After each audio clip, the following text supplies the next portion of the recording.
because I'm here. Augie, yes. Yes, YouTube is definitely up and running. Uh-huh. Yes. 100%. Mhm. So how are you all doing? Rock, no, I haven't made my sim self using only your packs yet. I haven't had the chance. It's been a busy week. And next week I think finally is gonna slow down a little bit, but not too much. It's not gonna slow down a lot. Um because Paul's out of college next week still. He doesn't go back until the 3rd, which means he's going to bother me every single day to go for walks and to go out for lunch and to go for, into the city and all that stuff. He wants when Paul doesn't have college, he wants to go out every day. And I can't really blame the young lad for wanting to go out so much because he gets really antsy when he has to stay inside for more than a few hours. So I will take him for walks every single day while he is off college. And his PA is taking him out at least one day next week, and he's got a charity that he's going out one day next week. So hopefully he'll be happy. We'll have to wait and see. But how are you all doing? Augie, how are you? And Opting, hello. I should make a sim of you, Opting, since you don't play. I could use any packs I wanted to, or possibly couldn't use any packs. You're not sure how the rules work. Least convincing I'm here ever. I am here. I think I'm here. Either that or I'm AI. I am 100% AI. Yes, that is. Yes, I did answer your question, Rock, and I'm not repeating it. You're just gonna have to go back in the VOD and watch it. I will try to make I will try to make my sim self over the weekend. I don't have anything going. Well, wait, tomorrow I do. I promised Paul that I'd take him to the shopping center tomorrow. So, but I might be able to do it first thing in the morning. We'll have to wait and see. But it'll probably have to wait until Sunday. So we'll see how it goes. Augie, ooh, walking every day. Oh my god, my legs are so sore. Because it's like, today's Friday. So today, hold on, I've got to check my app. I haven't done like a lot of walking today, but if I check my Pikmin app, Rock, did I get a haircut? Yes. And Augie, 33 thweem? 30 thweem thweek. Awesome sauce, Augie. Thank you so much. I appreciate it. Yes, it does. It's got a lot of shopping centers. Okay, so I have done 7,600 steps today, which isn't too bad. Yesterday, I did. Yesterday was Thursday. I think I did about 6,000 steps yesterday. On Wednesday was light night. It was an absolute blast, by the way. I'm gonna try to post as much as I can over on Discord. I've just gotta go over to you. I'll do it over the weekend. I've got a lot going over the weekend. But yeah, I did some videos and photos of light night and Leeds on Wednesday night. Paul and I walked over 13,000 steps on Wednesday night during light night. It was a good time though. It was loads of fun. And then on the day before, on the Tuesday, I walked another like 12,000 steps because I went into the city to meet up with. I went to a book signing, and I met the people behind the Map Men series.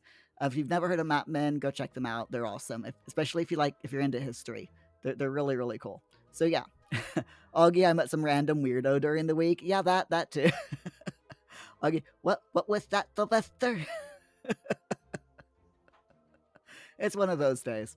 Opting, am I worried that if the night gets too light, it will float away? It was a good night. Light night is a really fun night. It's become like a yearly tradition in the city, in Leeds. And it's just, seriously, they've got, like, lit up art sculptures and performances. There's one performance group that Paul and I really love. They're called Spark, and they're basically mime drummers. They have white face paint. And Augie, thank you for liking the YouTube stream. I appreciate that. But yeah, Spark are these drummers, and they're like 5 of them in the group at a time, and they wear like white face paint with black accents, and no. They and silver and white outfits, and their drums have LEDs affixed to them, and the LED lights are timed to go along with their performance. And they come up with different performances every year, and seriously, they're just awesome. Bogger.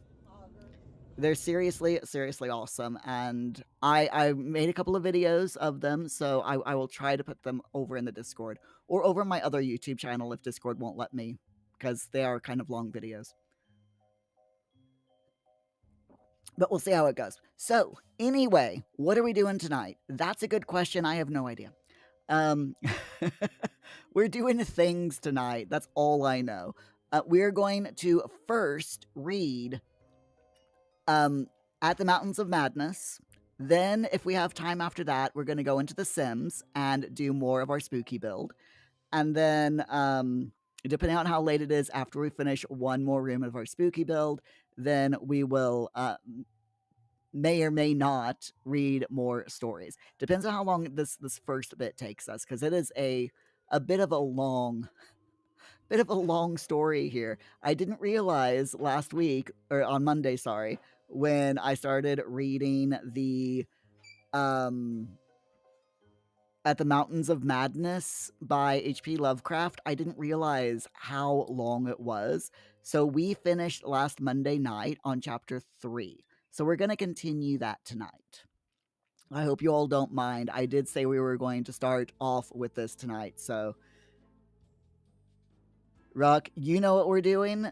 We're doing 69 hours of Fortnite. Oh, speaking of, next year, in addition to doing Fortnite, we're going to scale back on the Fortnite next year, because we did Fortnite all this year, but I'm thinking of doing like Fall Guys or Human Falls Flat as a community game for next year. What do you all think? Fall Guys and Human Falls Flat. Rock, what about Among Us?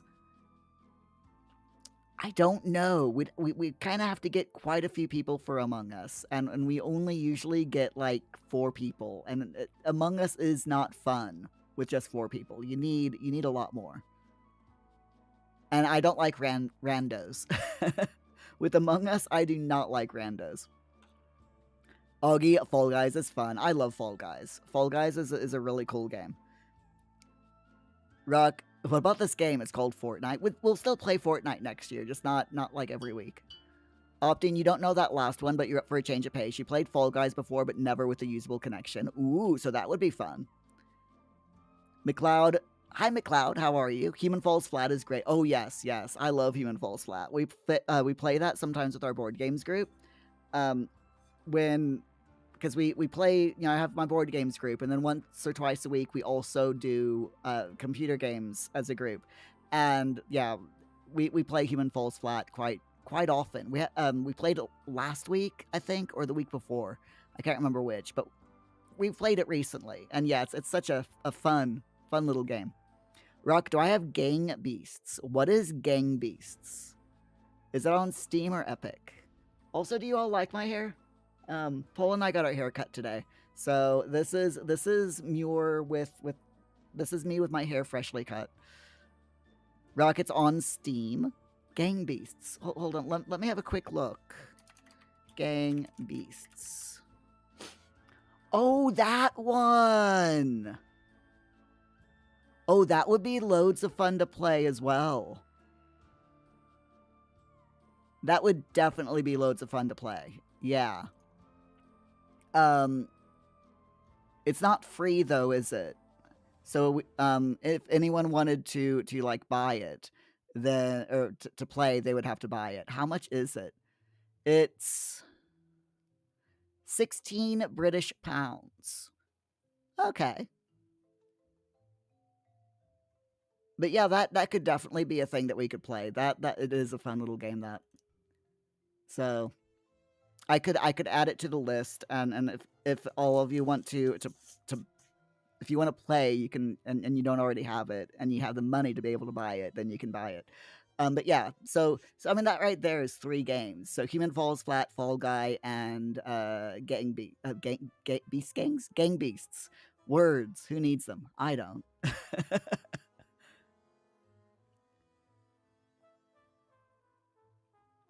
Rock. It does look like a fun little game. Yeah, it's very similar to Human Falls Flat, only it's Gang Beasts. Often, if I keep up with the hair going shorter and beard getting longer trend, I will eventually become you. I mean, the guy that did my hair today, I told him that I wanted it like really, really short around the ears because I get eczema really badly behind my ears. And usually how I get it is like right here, a finger's width, just over my ears, like this length, nearly bald. And then my normal barber will will fade it up to about here, and then we'll keep it like this, about this length at the top, so that it can grow out over the next month.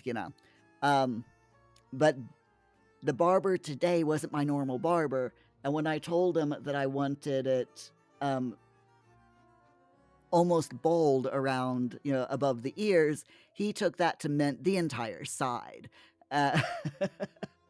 And since I have to take my glasses off while they're cutting my hair, I couldn't see what he was doing. So by the time I realized that how short he had cut the sides, it was too late. So there you go. But I did grow my beard out during the winter. So yeah, my beard is going to be quite...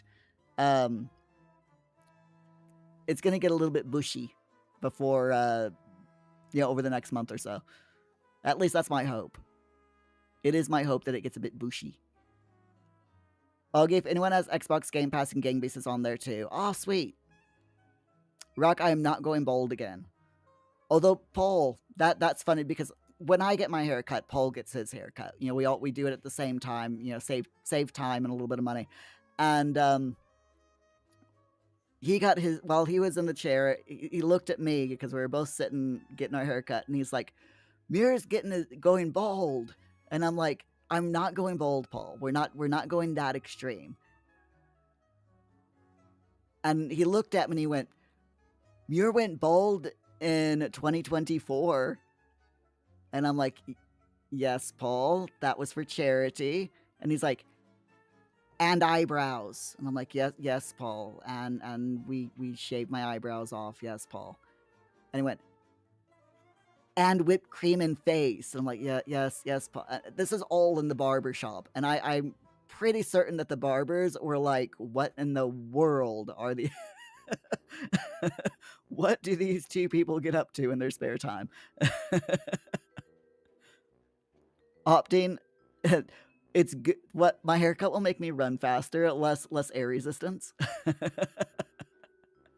Rocket Paul got to smash cupcakes against my... Oh, jeez. Was he like... No, he didn't mention the cupcakes, thankfully. Because I think that the barbers just would have, like, banned me from their shop had that happened. Rudolph, hello. Glad to see ya. How are you doing? Opting, that's just physics. Of course, yes. Physics. Rudolph, you got enough energy to join. Then you hear about the balding.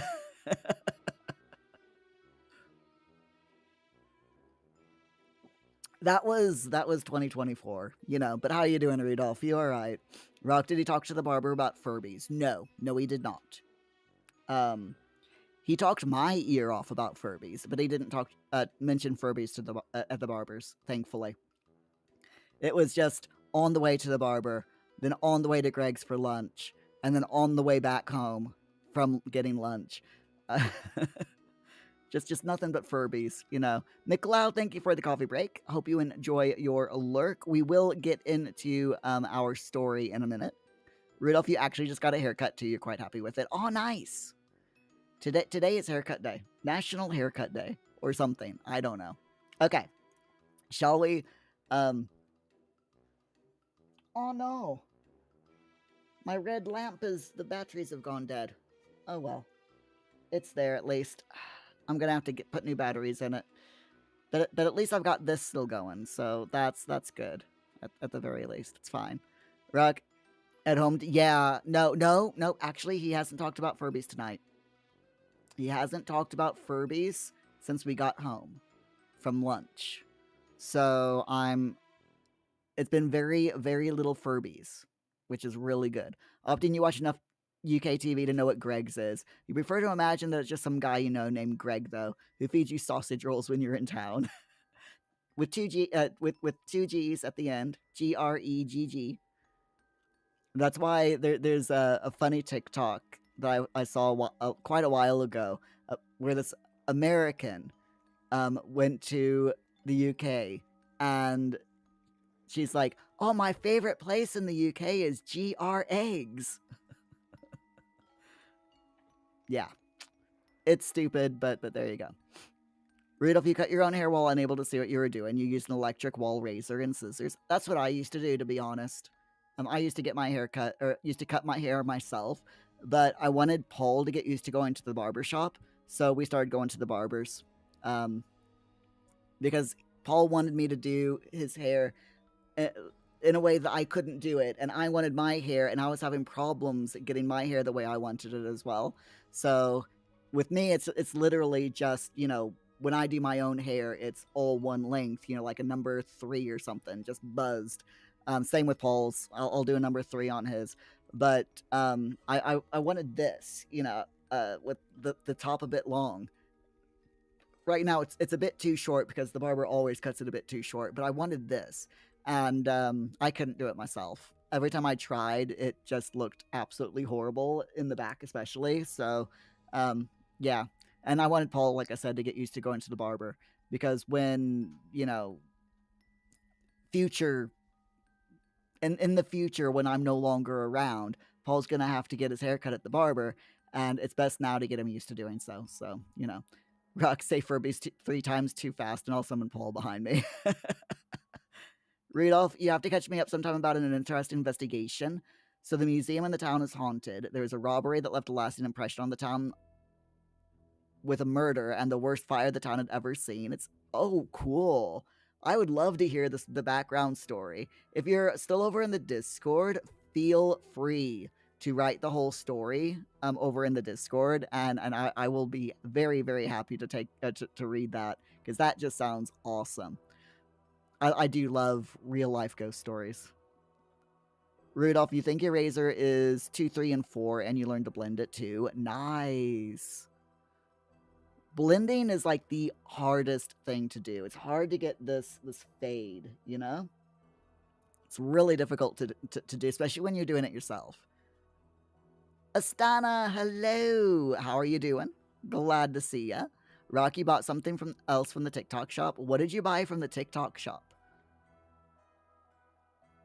Also, I can't imagine me buying anything from a TikTok shop. I'm just saying. Rudolph, you'll try to put it all together into a presentation. You had to work with microfilm to see the news articles, and you were able to tour a staff-only area. Oh my god, that sounds like so much fun. One of these years, I want to go on a real-life ghost walk. Not the ones, you know, not the ones where they usher you into a dark room and turn on a fan to make you feel like, you know, like there's a ghost there. Not those ones, but the proper ghost walks where you walk around a town or a city and they tell you all of the spooky stories about some of the old buildings. I've heard that York has some really good ghost walks like that. I'm not interested in the let's lock you all into a dark room and and make you think that there's a ghost standing right next to you type of thing. That's not what I'm interested in. I like the proper let's go on a walk and we'll tell you the history and ghost stories, connected to these buildings. Because those are fun. Augie, yeah, exactly. Like the ones in York. Yes, you would love to do a York ghost walk as well. It would be so much fun. It really would. Asana, you've made dinner just now. A failed omelet, but it still tastes good. A failed omelet, as long as the egg is cooked through, is still very good. Because it's just basically a scrambled egg with extra toppings, right? When I was first learning how to do omelets, my version of omelet was a scrambled egg because 9 times out of 10 I would fail to make the omelet.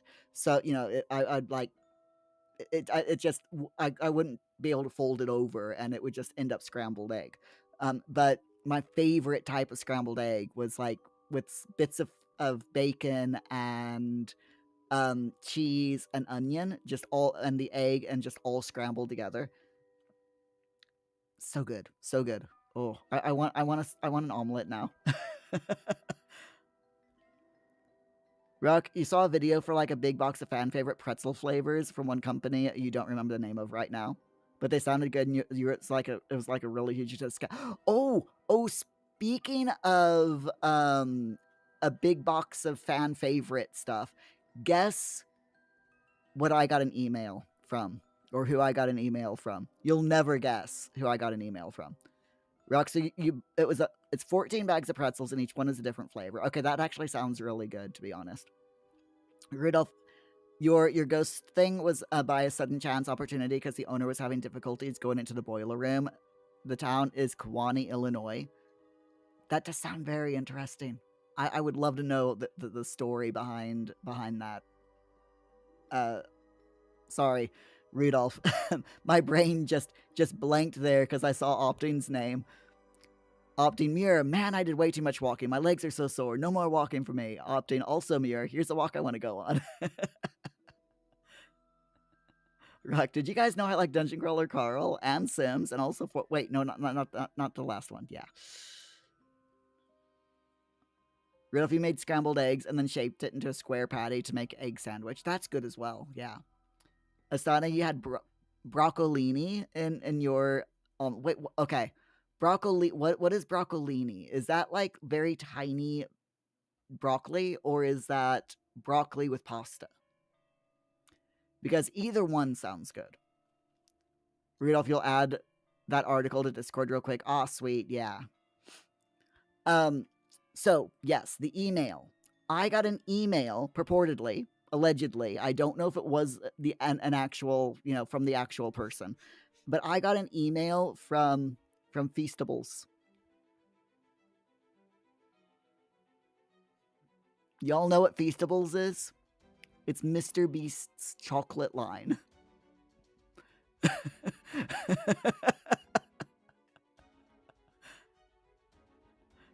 Rock, why the crying face? Astana is a cross between regular broccoli and Chinese broccoli. Okay, that sounds really cool. Chinese broccoli is really good, by the way. I've had it a couple of times.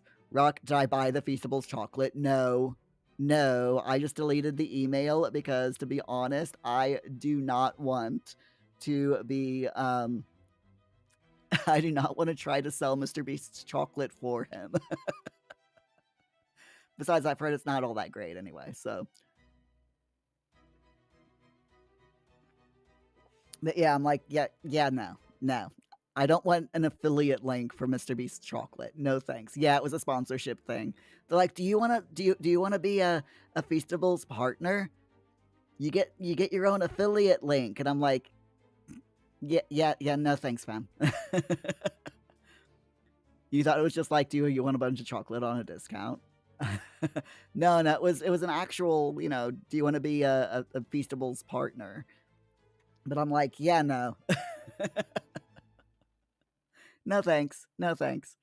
Okay, shall we start our story time? Because I do want to hopefully get into The Sims at some point tonight. So in case y'all are in case it's been a while, or if you're new, what we've been doing is every week this year. This year we've been doing a little bit of story, bedtime story time, public domain books.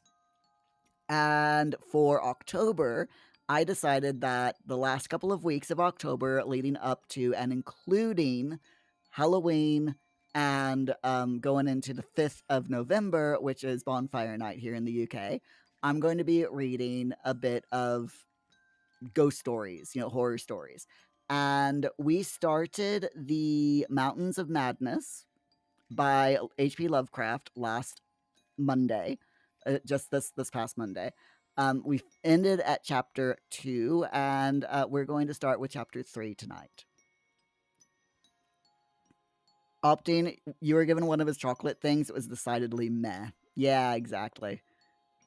Now, if Tony's Chocolonely offered me a sponsorship, I would be like, heck yeah, give me that chocolate. Because I love Tony's Chocolonely chocolate. It is like such good chocolate. Or if Hotel Chocolat said, hey Muir, do you want to do a partnership with us? We'll give you an affiliate link. Then I'd be like, well, yeah, because I love Hotel Chocolat. I'd be like, do I get free samples to eat live on stream? If so, sign me up.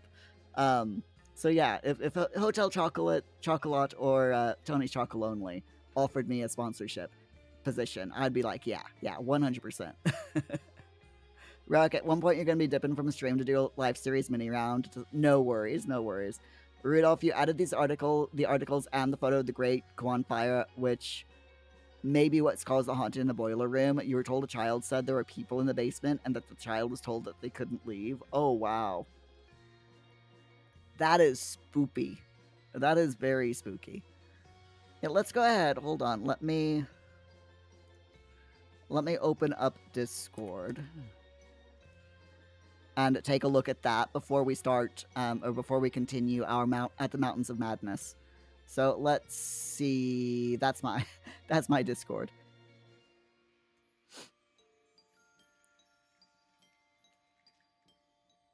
Is it professional without technical issues? Nope.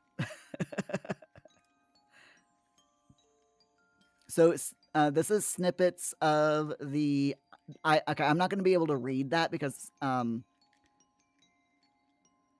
but yeah, that is very, very small, but that is cool. Captured, Welch the bank robber. Captured, latest details. Oh, that is so cool. I'm really looking forward to if you're able to share the presentation, Rudolph, I'd be really, really interested.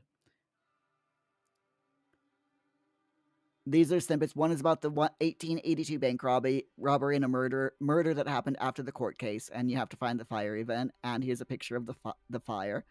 It was on Christmas Day of 1969. Oh, cool. I mean, it's pretty cool that it was, not that long ago in relative terms. Wow, that is a good photo, though. And was it this middle building here that was on fire, or was it like that entire row of buildings? Because it looks like most of the smoke is coming from that middle one. There.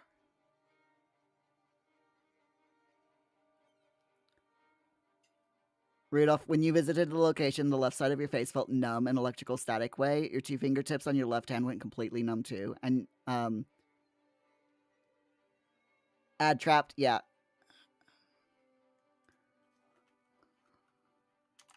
I am gonna type in the thing though, since you're ad trapped.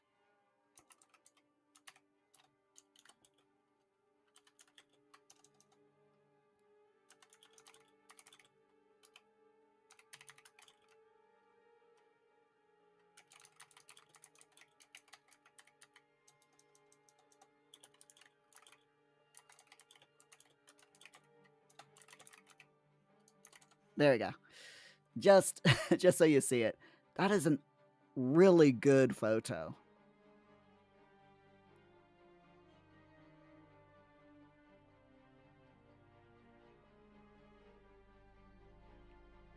I love the street lights. 1960, 1970 street lights in America were so cool looking. With they just were. Okay, so that is really cool. Okay, anyway, but yeah, if you're able to share your presentation, Rudolph, I would definitely love to listen to it or see it or whatever. You know what I mean? Okay, so Mountains of Madness by H.P. Lovecraft. Anyone read this? It's really good. It's very long though, but it's still good. So we ended. They had found these creatures in a cavern near these mountains, and they were basically like squids with lots, very large squids with tentacles. They were looked to be remains and looked to be dead, but oddly, all of they were still very pliable, and the internal organs were still in them, even though the cave had been like locked up for what seemed to be like millions of years. Um, Spooky things, and the dogs didn't like it, and they decided, it was late at night, and they had dissected one of them, and signed off for the night, and everyone got a little bit of sleep. Rudolph, you're back, sweet. So yeah, that photo, was it just the middle one that burned, the middle building, or was it that entire row? Because I mean, that's pretty cool. Rudolph, thank you so much for the resub. I really appreciate that. 40 months. That is amazing. Seriously amazing. Thank you so much. It's the new and the new name for Twitch Prime, and it's called Prime Gaming. I'm still not used to it. I am not used to it yet. It's going to take me a while. Rudolph, as far as you're aware, it took the whole downtown area, and but you haven't investigated that part yet. Yeah, because it looks like the fire was in that middle building in the photo, mostly in that photo. So, but yeah, interesting just to see how far hear how far it spread. Rock very large poggers with poggercles. Oh my god. Okay, here we go. None of us, I imagine, slept very heavily or continuously that morning, for both the excitement of Lake's discovery and the mounting fury of the wind were against such a thing. So savage was the blast, even where we were, that we could not help wondering how much worse it was at Lake's camp, directly under the vast unknown peaks that bred and delivered it. McTighe was awake at 10 o'clock and tried to get Lake on the wireless, as agreed, but some electrical condition in the disturbed air to the westward seemed to prevent communication. We did, however, get the Arkham, and Douglas told me that he had likewise been vainly trying to reach Lake. He had not known about the wind, for very little was blowing at McMurdo Sound, despite its persistent rage where we were. Throughout the day, we all listened anxiously and tried to get Lake at intervals, but invariably without results. About noon, a positive frenzy of wind stampeded out of the west, causing us to fear for the safety of our camp, but it eventually died down with only a moderate relapse at 2 p.m. After 3 o'clock, it was very quiet, and we redoubled our efforts to get Lake. Reflecting that he had 4 planes, each provided with an excellent shortwave outfit, we could not imagine any ordinary accident capable of crippling all his wireless equipment at once. Nevertheless, the stony silence continued, and when we thought of the delirious force the wind must have had in his locality, we could not help making the most direful conjectures.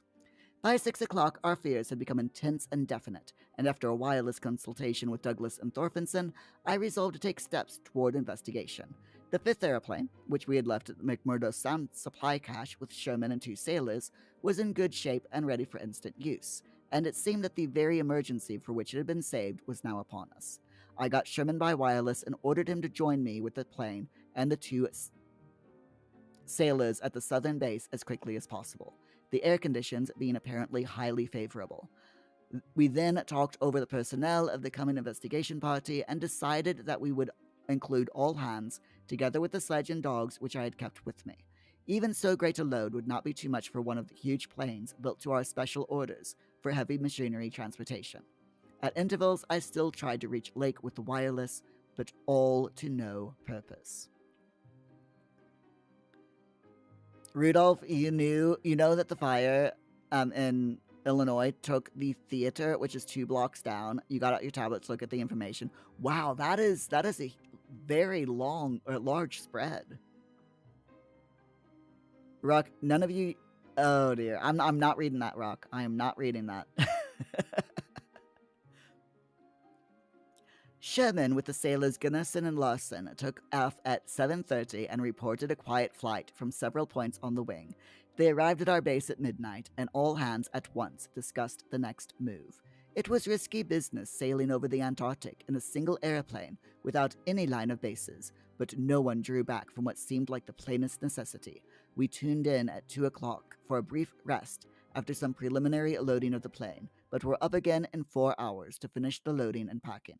At 7:15 a.m. on January 25th, we started flying northwestward under McTeague's pilotage with 10 men, 7 dogs, a sledge, a fuel and food supply, and other items including the plane's wireless outfit. The atmosphere was clear, fairly quiet, and relatively mild in temperature, and we anticipated very little trouble in reaching the latitude and longitude designated by Lake as the site of this camp.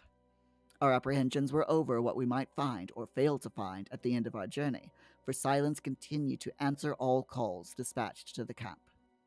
Rock, please, it would be funny. Okay, fine. Hold on. None of us, I imagine, pogged very poggerly or poggerously that pogger, for both the poggerment of Pog's discovery and the pogging poggy of the pog were against such a pogger. There you go. Just for you, Rock. Every incident of that 4.5-hour flight is burned into my recollection because of its crucial position in my life. It marked my loss, at the age of 54, of all that peace and balance which the normal mind possesses through its accustomed conception of external nature and nature's laws. Thenceforward, the 10 of us, but the student Danforth and myself above all others, were to face a hideously amplified world of lurking horrors which nothing can erase from our emotions, and which we would refrain from sharing with mankind in general if we could. Wow, spoilers.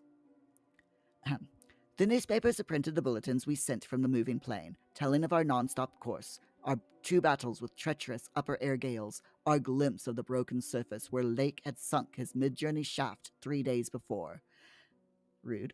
And our sight of a group of those strange, fluffy snow cylinders noted by Edmondson and Bird as rolling in the wind across the endless leagues of frozen plateau. There came a point, though, when our sensations could not be conveyed in any words the press would understand, and a later point when we had to adopt an actual rule of strict censorship. The sailor Larson was first to spy the jagged line of witch-like cones and pinnacles ahead, and his shout sent everyone to the windows of the great cabined plane. Despite our speed, they were very slow in gaining prominence, hence we knew they must be infinitely far off, and visible only because of their abnormal height. Little by little, however, they rose grimly into the western sky, allowing us to distinguish various bare, bleak, blackish summits, and to catch the curious sense of fantasy which they inspired as seen in the reddish Antarctic light against a provocative background of iridescent ice dust clouds. In the whole spectacle, there was a persistent, pervasive hint of stupendous secrecy and potential revelation, as if these stark nightmare spires marked the pylons of a frightful gateway into forbidden spheres of dream and complex gulfs of remote time, space, and ultra-dimensionality. I could not help feeling they were evil things, mountains of madness whose further slopes looked out over some accursed ultimate abyss. There's the title. That seething, half-luminous cloud background held ineffable suggestions of a vague, ethereal beyondness, far more than terrestrially spatial, and gave appalling reminders of the utter remoteness, separateness, desolation, and eon-long death of this untrodden and unfathomed austral world. It was young Danforth who drew our notice to the curious regularities of the higher mountain skyline, regularities like clinging fragments of perfect cubes, which Lake had mentioned in his messages, and which indeed justified his comparison with the dreamlike suggestions of primordial temple ruins on Pogger. Hi, bees! Rock, you're trying to type as much of it as possible before I scroll down while also turn it into Pogger. I like it. Bees, sorry if you missed any streams. Life has been weird. I'm sorry life has been weird. How have you been, though, other than life being weird?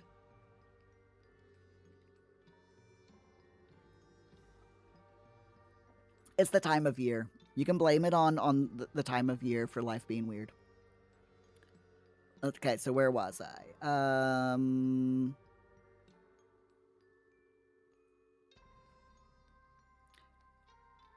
Okay, here we are. There was something indeed hauntingly Rorich-like about this whole unearthly continent of mountainous mystery. I had felt it in October when we first caught sight of Victoria Land, and I felt it afresh now. I felt, too, another wave of uneasy consciousness, of archaic mythical resemblances, of how disturbingly this lethal realm corresponded to the evilly famed plateau of Ling in the primal writings. Mythologists have placed Ling in Central Asia, but the racial memory of man, or of his predecessors, is long, and it may well be that certain tales have come down from lands and mountains and temples of horror earlier than Asia and earlier than any human world we know. A few daring mystics have hinted at a pre-Paleocene origin for the fragmentary Nakatic manuscripts, and have suggested that the devotees of Sathugha were as alien to mankind as Sathogwa itself. Ling, wherever in space or time it might brood, was not a region I would care to be in or near, nor did I relish the proximity of a world that had ever bred such ambiguous and arcane monstrosities as those Lake had just mentioned. At the moment, I felt sorry that I had ever read the abhorred Necronomicon, or talked so much with that unpleasantly erudite folklorist Wilmoth at the university.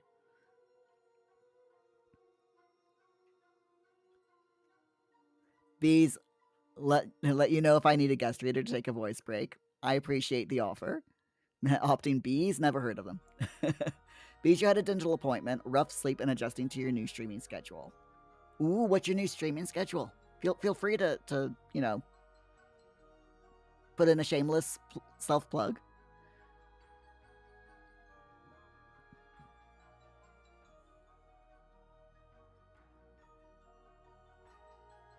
Bees, not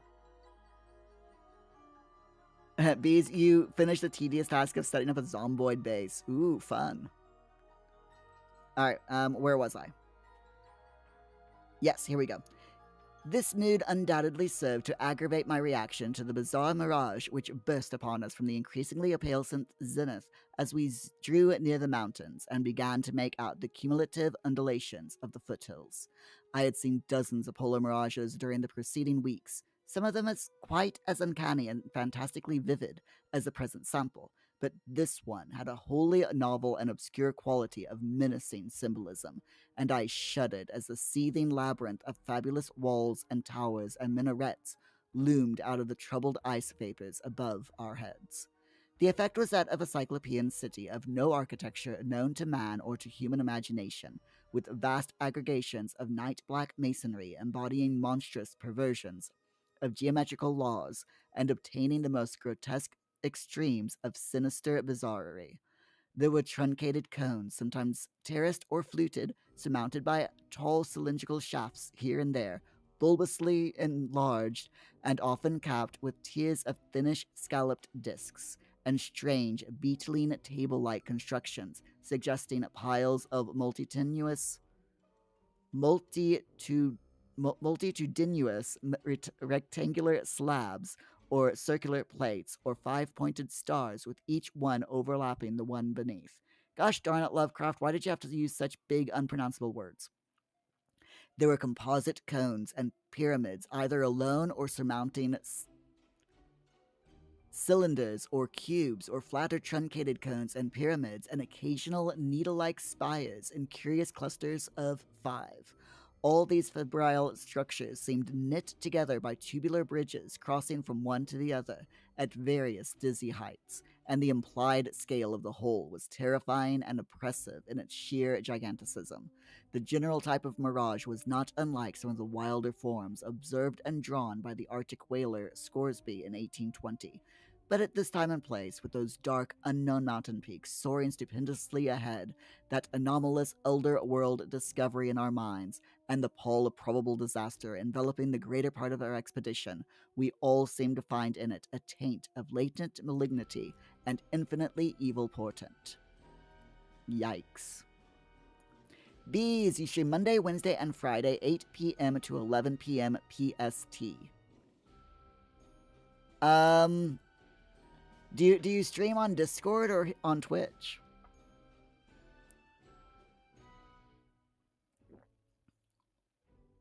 Rock, that schedule sounds awfully familiar. What is PST in UK time?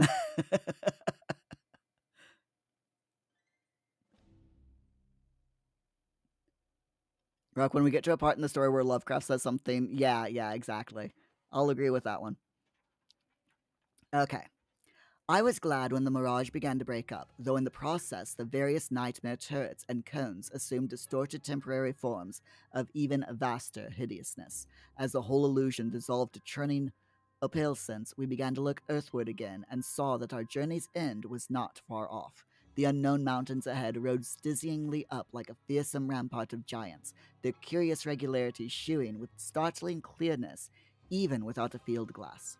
We were over the lowest foothills now and could see amidst the snow, ice, and bare patches of their main plateau a couple of darkish spots which we took to be lakes, camp, and boring. The higher foothills shot up between 5 and 6 miles away, forming a range almost distinct from the terrifying line of more than Himalayan peaks beyond them. At length, Ropes, the student who had relieved McTeague at the controls, began to head downward toward the left-hand dark spot whose size marked it as the camp. As he did so, McTeague sent out the last uncensored wireless message the world was to receive from our expedition.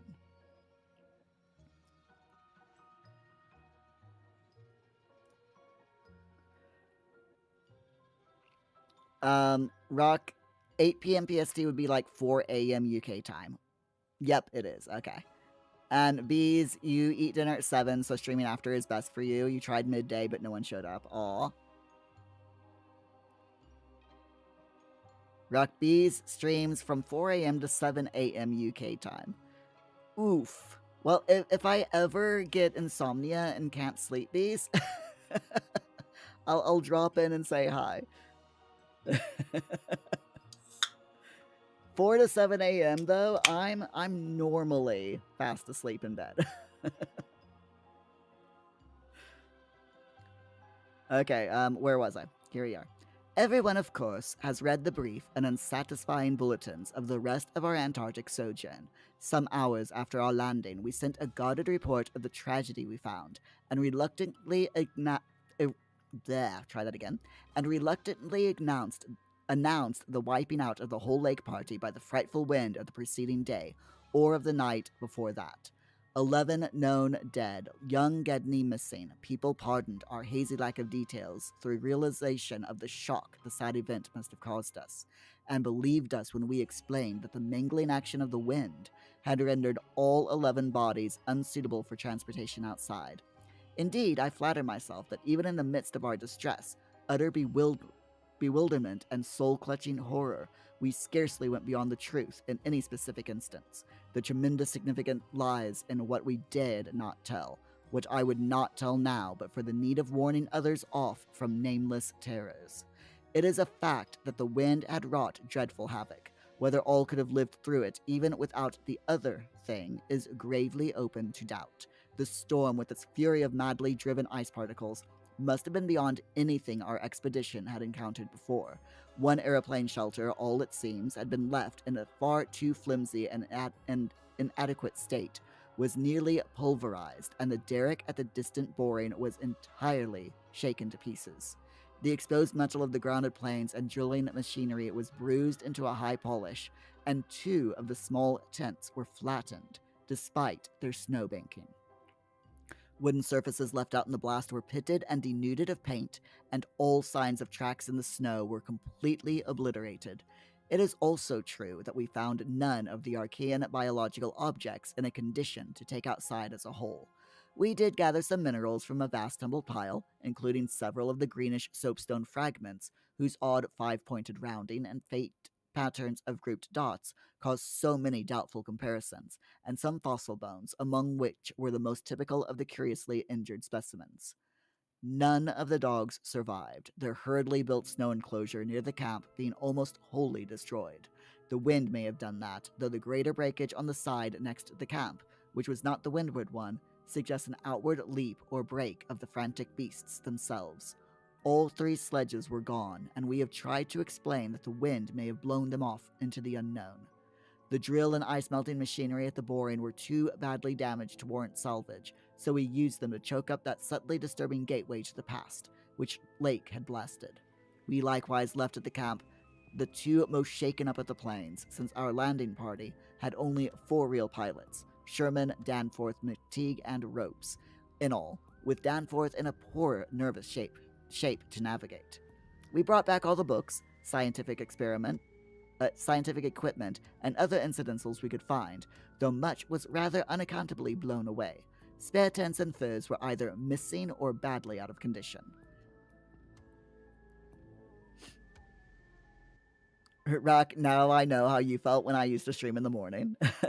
We are returning to morning streams, by the way, next year. Hopefully, after we move, at some point. Bees, streaming midday sucked as well because it was making you miss me. Aw. Did I finish the spooky nightclub? Not yet. No, I have not finished that.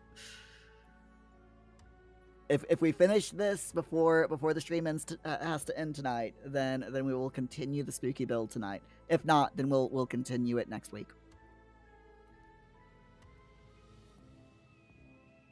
Okay, it was approximately 4 p.m. after wide plain cruising had forced us to give Gedney up for lost that we sent our guarded message to the Arkham for relaying, and I think we did well to keep it as calm and non-committal as we succeeded in doing. The most we said about agitation concerned our dogs, whose frantic uneasiness near the biological specimens was to be expected from poor Lake's accounts. We did not mention, I think, their display in the same uneasiness when sniffing around the queer greenish soapstones and certain other objects in the disordered region. Objects including scientific instruments, airplane, and machinery both at the camp and at the boring, whose parts had been loosened, moved, or otherwise tampered with by winds that must have harbored singular curiosity and investigativeness. About the 14 biological specimens, we were pardonably indefinite. We said that the only ones we discovered were damaged, but that enough was left of them to prove Lake's description wholly and impressively accurate. It was hard work keeping our personal emotions out of this matter, and we did not mention numbers or say exactly how we had found those which we did find. We had by that time agreed not to transmit anything suggesting madness on the part of Lake's men, and it surely looked like madness to find 6 imperfect monstrosities carefully buried upright in 9-foot snow graves under 5-pointed mounds punched over with groups of dots and patterns exactly like those on the queer greenish soapstones dug up from Mesozoic or Tertiary times. The 8 perfect specimens mentioned by Lake seemed to have been completely blown away. We were careful, too, about the public's general peace of mind. Hence, Danforth and I said little about that frightful trip over the mountains the next day. It was a fact that only a radically lightened plane could possibly cross a range of such height, which mercifully limited that scouting tour to the 2 of us. On our return at 1 a.m., Danforth was close to hysterics, but kept an admirably stiff upper lip. It took no persuasion to make him promise not to show our sketches and the other things we brought away in our pockets, not to say anything more to the others than what we had agreed to relay outside, and to hide our camera films for private development later on, so that part of my present story will be as new to Peabody, McTeague, Ropes, Sherman, and the rest as it will be to the world in general. Indeed, Danforth is closer-mouthed than I, for he saw, or thinks he saw, one thing he will not tell even me. As all know, our report included a tale of hard ascent, a confirmation of Lake's opinion that the Great Peaks are of Archaean slate and other very primal crumbled strata unchanged since at least Middle Comanchean times, a conventional comment on the regularity of the clinging cube and rampart formations, a decision that the cave mouths indicate dissolved calcareous veins, a conjecture that certain slopes and passes would permit of the scaling and crossing of the entire range by seasoned mountaineers, and a remark that the mysterious other side holds a lofty and immense superplateau, as ancient and unchanging as the mountains themselves, 20,000 feet in elevation, with grotesque rock formations protruding through a thin glacier layer, and with low, gradual foothills between the general plateau's surface and the sheer precipices of the highest peaks. This body of data is in every respect true so far as it goes, and it completely satisfied the men at the camp. We laid our absence of 16 hours, a longer time than our announced flying, landing, reconnoitering, and rock collecting program called for, to a long mythical spell of adverse wind conditions, and told truly of our landing on the further foothills. Fortunately, our tale sounded realistic and prosaic enough not to tempt any of the others into emulating our flight. Had any tried to do that, I would have used every ounce of my persuasion to stop them, and I do not know what Danforth would have done. While we were gone, Peabody, Sherman, Ropes, McTeague, and Williamson had worked like beavers over Lake's two best planes, fitting them again for use despite the altogether unaccountable juggling of their operative mechanism. We decided to load all the planes the next morning and start back for our old base as soon as possible. Even though indirect, it was the safest way to work toward McMurdo Sound, for a straight-line flight across the most utterly unknown stretches of the eon-dead continent would involve many additional hazards. Further exploration was hardly feasible in view of our tragic decimation and the ruin of our drilling machinery, and the doubts and horrors around us, which we did not reveal, made us wish only to escape from this austral world of desolation and brooding madness as swiftly as we could. As the public knows, our return to the world was accomplished without further disasters. All planes reached the old base on the evening of the next day, January 27th, after a swift, non-stop flight, and on the 28th we made McMurdo Sound in 2 laps, the one pause being very brief and occasioned by a faulty rudder in the furious wind over the ice shelf after we had cleared the Great Plateau. In 5 days more, the Arkham and Miskatonic, with all hands and equipment on board, were shaking it clear of the thickening field ice and working up Ross Sea, with the mocking mountains of Victoria Land looming westward against a troubled Antarctic sky, and twisting the wind's wails into a wide-range musical piping which chilled my soul to the quick.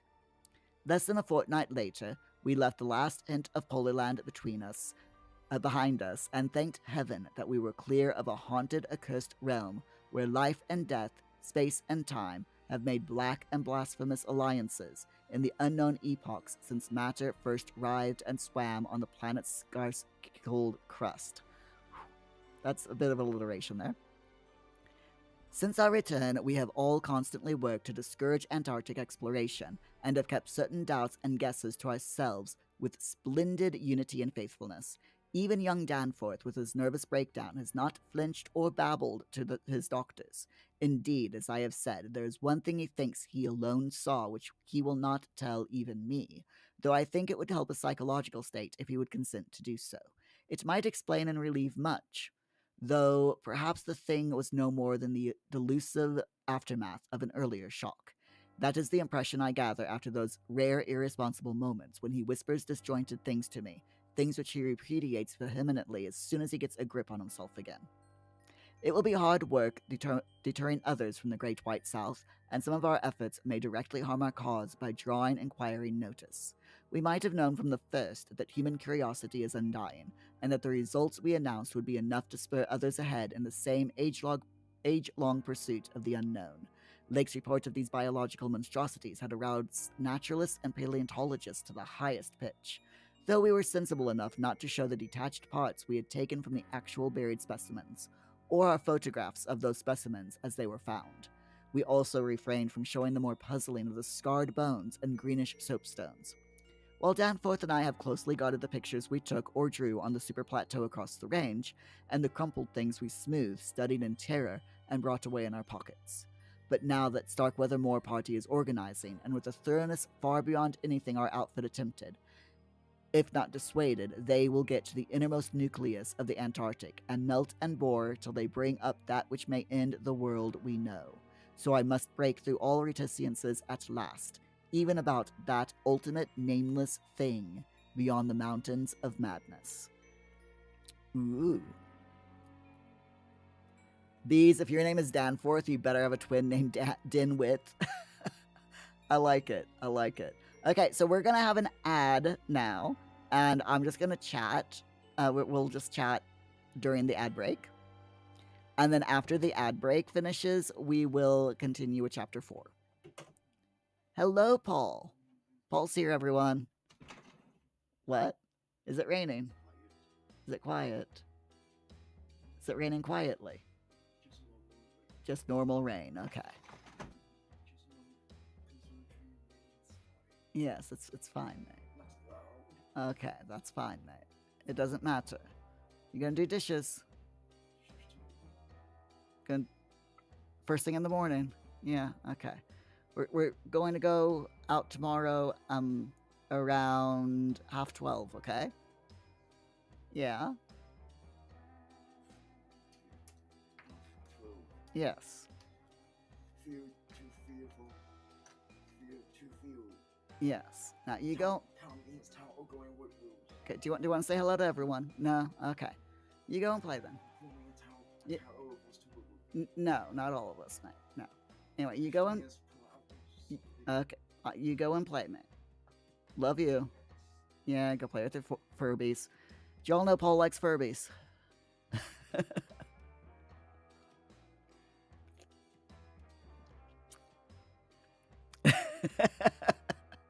Cindy, hello. How are you doing?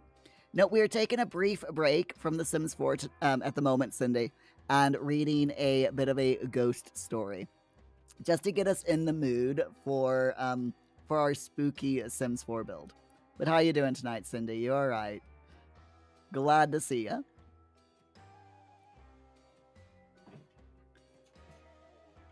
Okay, mate. So, Chapter 4. We're reading, by the way, for those of you who are just dropping in, we're reading from H.P. Lovecraft's Mountains of Madness. I don't think we're going to be able to read the entire story tonight because we're only halfway through it. So we're going to read one more chapter tonight, and I think we're going to have to continue it on Monday. But it's still quite interesting. It's been ages since I've read H.P. Lovecraft, and I really like H.P. Lovecraft.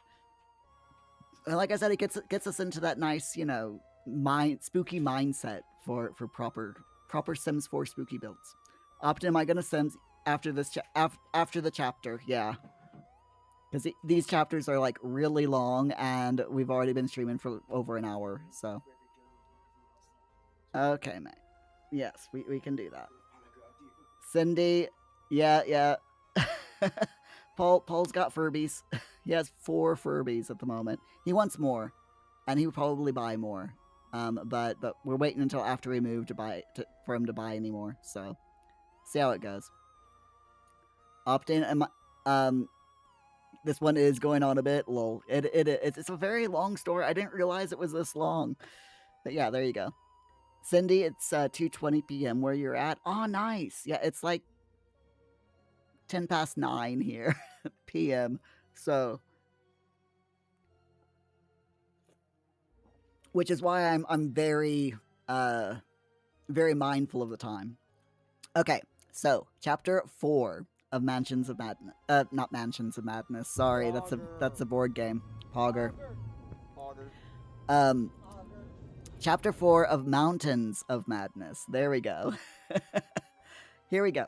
It is only with vast hesitancy and repugnance that I let my mind go back to Lake's camp and what we really found there, and to that other thing beyond the frightful mountain wall.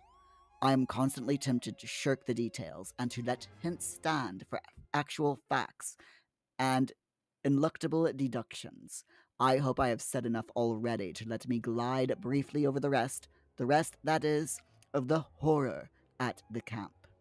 I have told of the wind ravaged terrain, the damaged shelters, the disarranged machinery, the varied uneasinesses of our dogs, the missing sledges and other items, the deaths of men and dogs, the absence of Gedney, and the 6 insanely buried biological specimens, strangely sound in texture for all their structural injuries, from a world 40 billion years dead.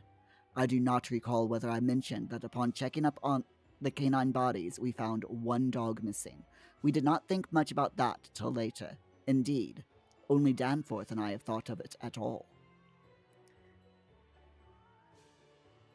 Cindy, are the Furbies talking together? Yes, he's got them all arranged on his desk in a row, and he will trigger, he will wake up anywhere from 1 to 3 of them at a time, and each one of his Furbies has a different personality. So he's got his Voodoo Furby, which is the diva personality. He's got his the Voodoo Furby is the Chatterbox personality. The Green Man Furby is has the diva personality.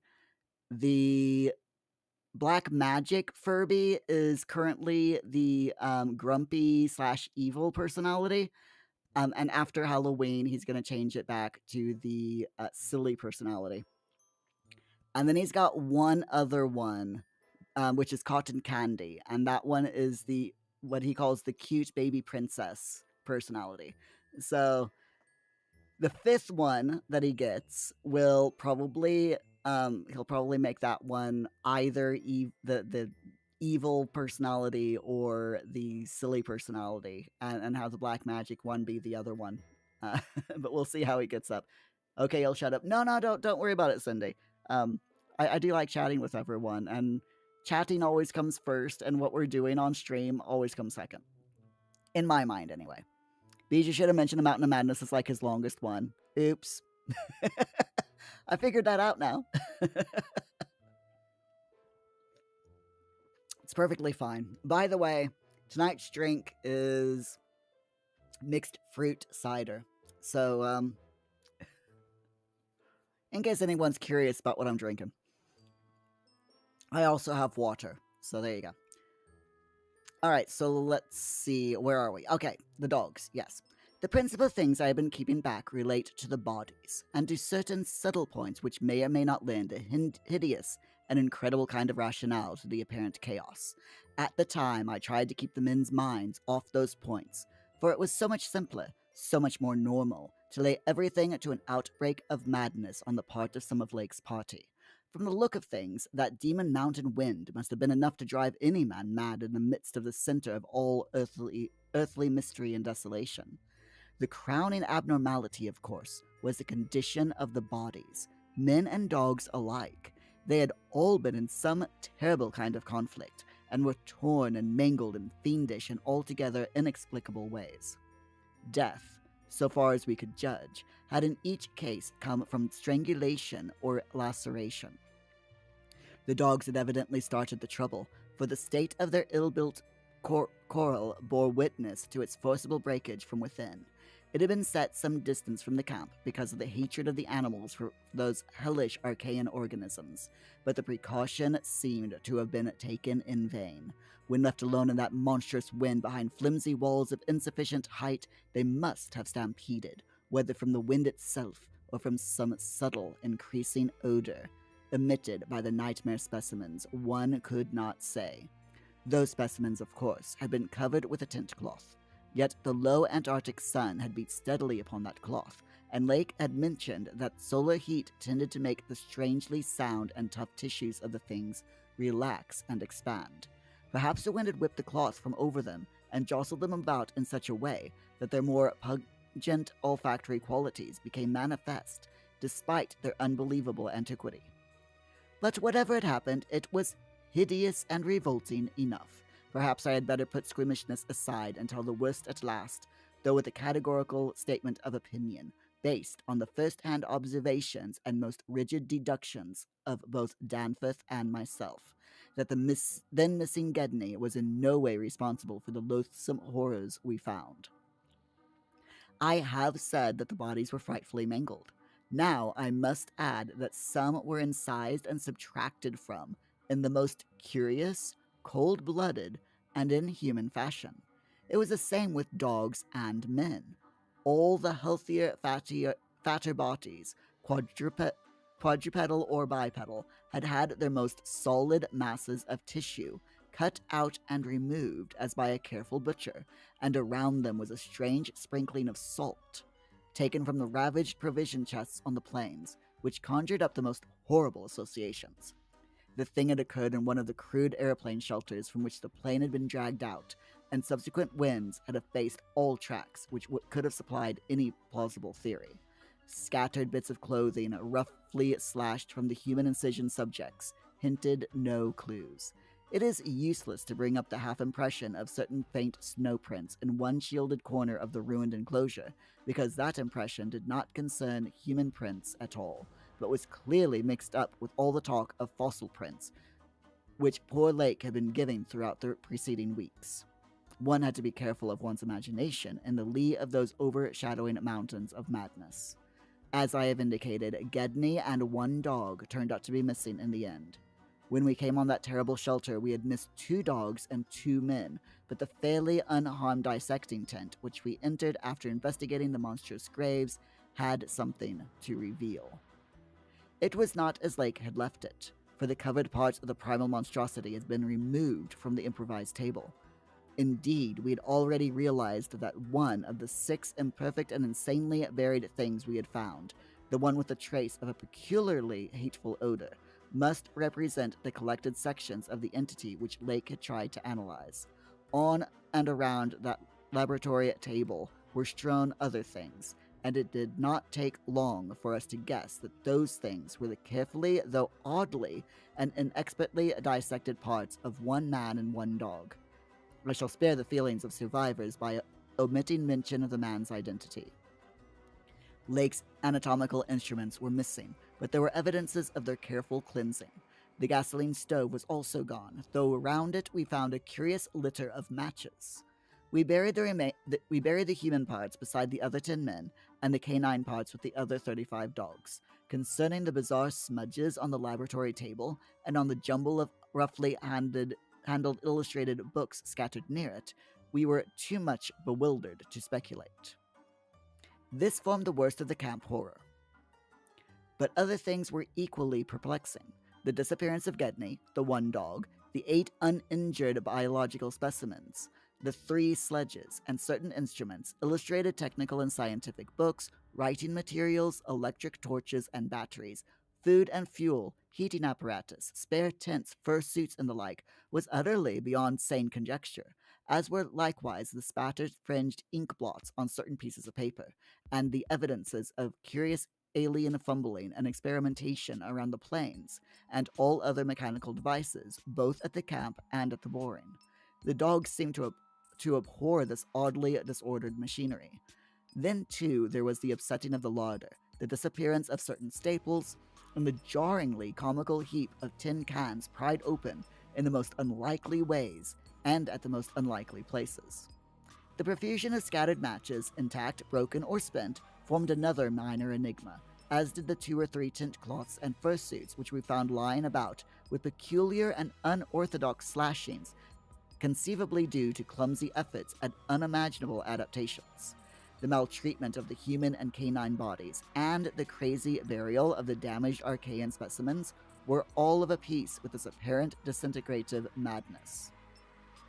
In view of just such an eventuality as the present one, we carefully photographed all the main evidences of insane disorder at the camp, and shall use the prints to buttress our pleas against the departure of the proposed Starkweather Moor expedition. Bees, have I gotten to the famous penguins yet? We're on chapter 4. So They've just found out that the party that went to the mountains first are all dead. And we're just getting the proper details now. So I'm guessing no.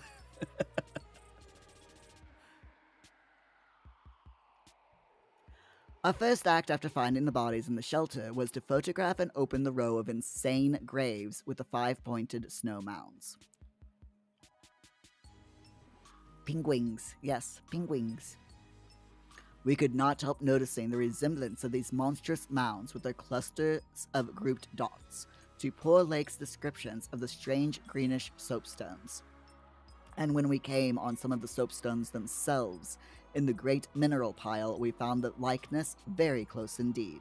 The whole general formation, it must be made clear, seemed abominably suggestive of the starfish head of the archaean entities, and we agreed that the suggestion must have worked potently upon the sensitized minds of Lake's overwrought party. Our own first sight of the actual buried entities formed a horrible moment, and sent the imaginations of Paybody and myself back to some of the shocking primal myths we had read and heard. We all agreed that the mere sight and continued presence of the things must have cooperated with the oppressive polar solitude and Demon Mountain wind in driving Lake's party mad. For madness, centering in Gedney as the only possible surviving agent, was the explanation spontaneously adopted by everybody so far as spoken utterance was concerned, though I will not be so naive as to deny that each of us may have harbored wild guesses, which sanity forbade him to formulate completely. Sherman, Paybody, and Mateague made an exhaustive aeroplane cruise over all the surrounding territory in the afternoon, sweeping the horizon with field glasses in quest of Gedney and of the various missing things, but nothing came to light. The party reported that the Titan barrier. Sorry, let me read that again. The party reported that the Titan barrier range extended endlessly to right and left alike, without any diminution in height or essential structure. On some of the peaks, though, the regular cube and rampart formations were bolder and plainer, having doubly fantastic similitudes to Rorik painted Asian hill ruins. The distribution of cryptical cave mouths on the black, snow denuded summits seemed roughly even as far as the range could be traced. In spite of all the prevailing horrors, we were left with enough sheer scientific zeal and adventurousness to wonder about the unknown realm beyond those mysterious mountains.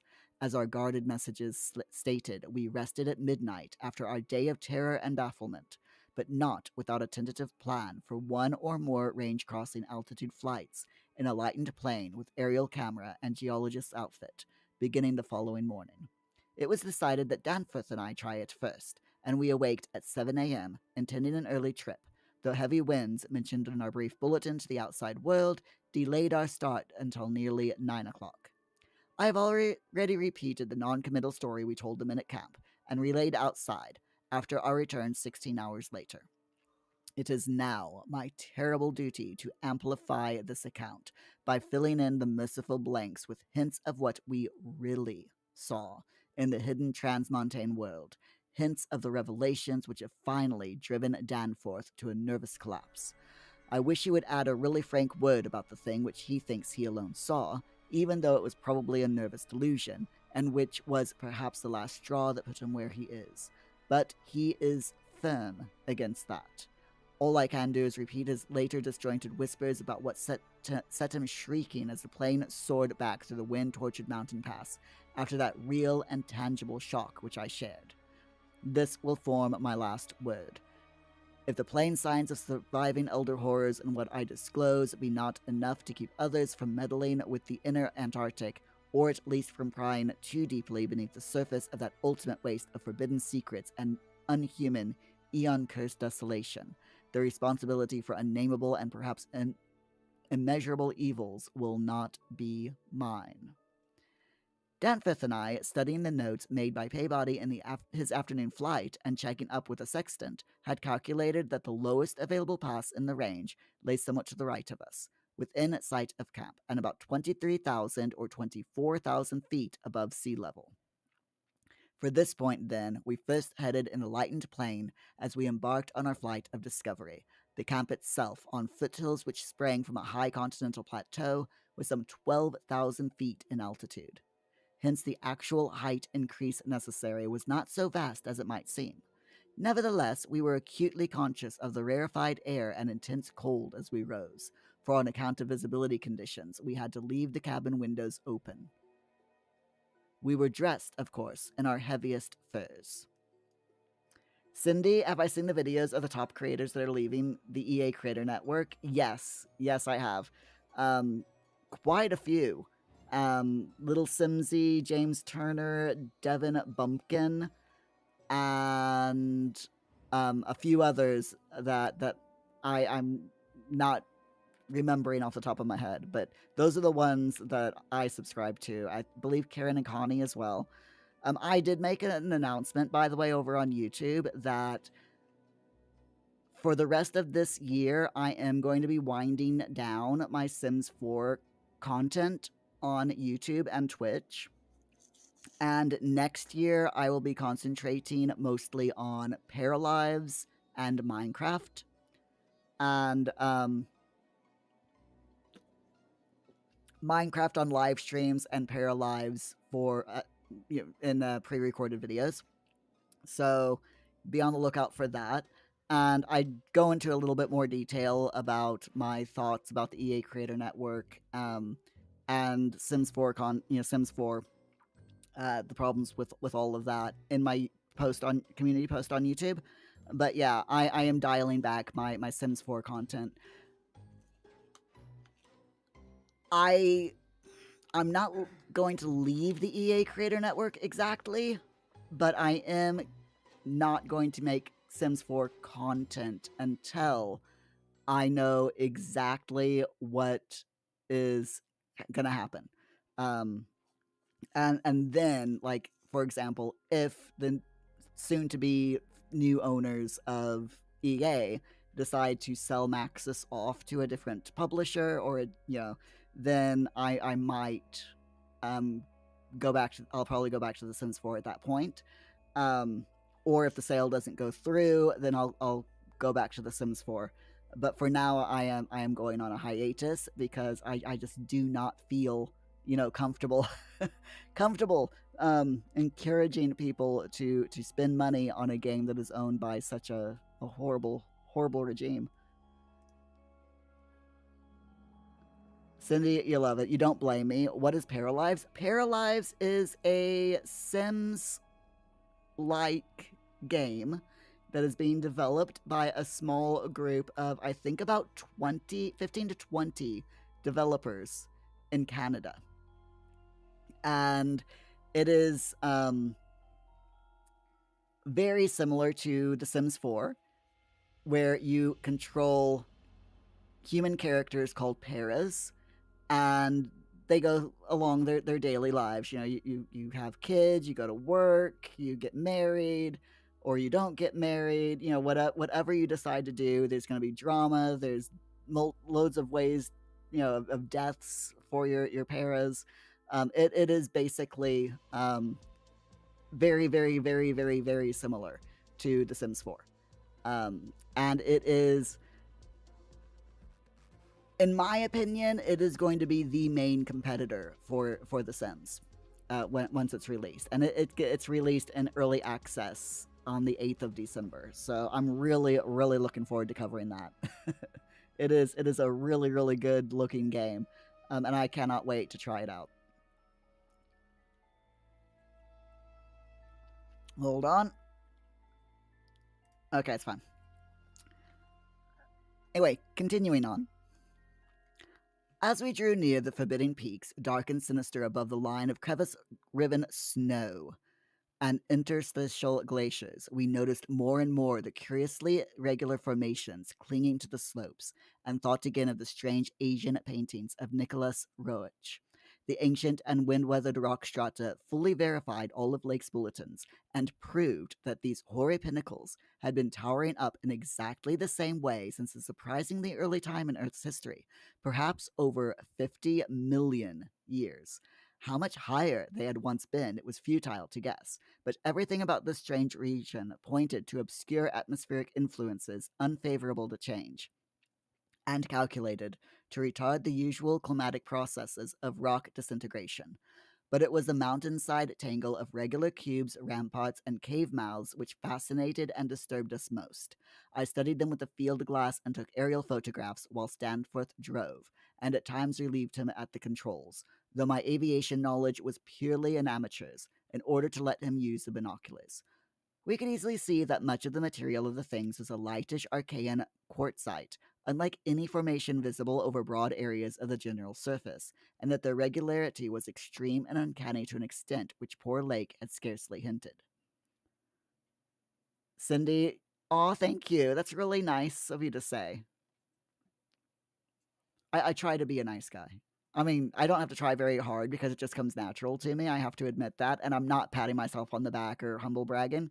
Um, my to make it sound like I'm not humble bragging, I had a very good mother. I had a very good mother who raised all of us kids right. So, right, let me just get back into the music there because we ran out of music.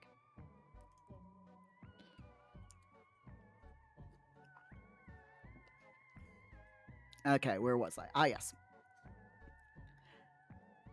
As he had said, the edges were crumbled and rounded from untold eons of savage weathering, but their preternatural solidity and tough material had saved them from obliteration. Many parts, especially those closest to the slopes, seemed identical in substance with the surrounding rock surface. The whole arrangement looked like the ruins of Machu Picchu in the Andes, or the primal foundation walls of Kish, as dug up by the Oxford Field Museum expedition in 1929, and both Danforth and I obtained that occasional impression of separate cyclopean blocks which Lake had attributed to his flight companion Carol. How to account for such things in this place was frankly beyond me, and I felt queerly humbled as a geologist. Igneous formations often have strange regularities, like the famous Giant's Causeway in Ireland, but this stupendous range, despite Lake's original suspicion of smoking cones, was above all else non-volcanic in evident structure. The curious cave mouths, near which the odd formations seemed most abundant, presented another, albeit a lesser, puzzle because of their regularity of outline. They were, as Lake's bulletin had said, often approximately square or semicircular, as if the natural orifices had been shaped to greater symmetry by some magic hand. Their numerousness and wide distribution were remarkable, and suggested that the whole region was honeycombed with tunnels dissolved out of limestone strata. Such glimpses as we secured did not extend far within the caverns, but we saw that they were apparently clear of stalactites and stalagmites. Outside, those parts of the mountain slopes adjoining the apertures seemed invariably smooth and regular, and Danforth thought that the slight cracks and pittings of the weathering tended towards unusual patterns. Filled as he was with the horrors and strangenesses discovered at the camp, he hinted that the pittings vaguely resembled those baffling group of dots sprinkled over the primeval greenish soapstones, so hideously duplicated on the madly conceived snow mounds above those 6 buried monstrosities. We had risen gradually in flying over the higher foothills and along toward the relatively low pass we had selected. As we advanced, we occasionally looked down at the snow and ice of the land route, wondering whether we could have attempted the trip with the simpler equipment of earlier days. Somewhat to our surprise, we saw that the terrain was far from difficult as such things go, and that despite the crevices and other bad spots, it would not have been likely to deter the sledges of a Scott, a Shackleton, or an Edmundson. Some of the glaciers appeared to lead up to wind-bared passes with unusual continuity, and upon reaching our chosen pass, we found that its case formed no exception. Our sensations of tense expectancy as we prepared to round the crest and peer out over an untrodden world can hardly be described on paper, even though we had no cause to think the regions beyond the range essentially different from those already seen and traversed. The touch of evil mystery in these barrier mountains and in the beckoning sea of opalescent sky,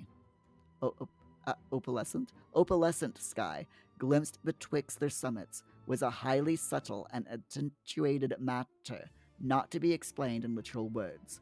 Rather, was it an affair of vague psychological symbolism and aesthetic association, a thing mixed up with exotic poetry and paintings, and with archaic myths lurking in shunned and forbidden volumes. Even the wind's burden held a peculiar strain of conscious malignity, and for a second it seemed that the composite sound included a bizarre musical whistling or piping over a wide range as the blast swept in and out of the omnipresent and resonant cave mouths. There was a cloudy note of reminiscent repulsion in this sound, as complex and unplaceable as any of the other dark impressions. We were now, after a slow ascent, at a height of 23,570 feet, according to the aneroid. Pardon me, and had left the region of clinging snow definitely below us. Up here were only dark, bare rock slopes and the start of rough-ribbed glaciers, but with those provocative cubes, ramparts, and echoing cave mouths to add a portent of the unnatural, the fantastic, and the dreamlike. Looking along the line of high peaks, I thought I could see the one mentioned by Poor Lake, with a rampart exactly on top. It seemed to be half lost in a queer Antarctic haze. Such a haze, perhaps, as had been responsible for Lake's early notion of volcanism. The pass loomed directly before us, smooth and windswept between its jagged and malignly frowning pylons. Beyond it was a sky fretted with swirling vapors and lighted by the low polar sun, the sky of that mysterious farther realm upon which we felt no human eye had ever gazed. A few more feet of altitude and we would behold that realm. Danforth and I, unable to speak except in shouts amidst the howling, piping wind that raced through the pass and added to the noise of the unmuffled engines, exchanged eloquent glances.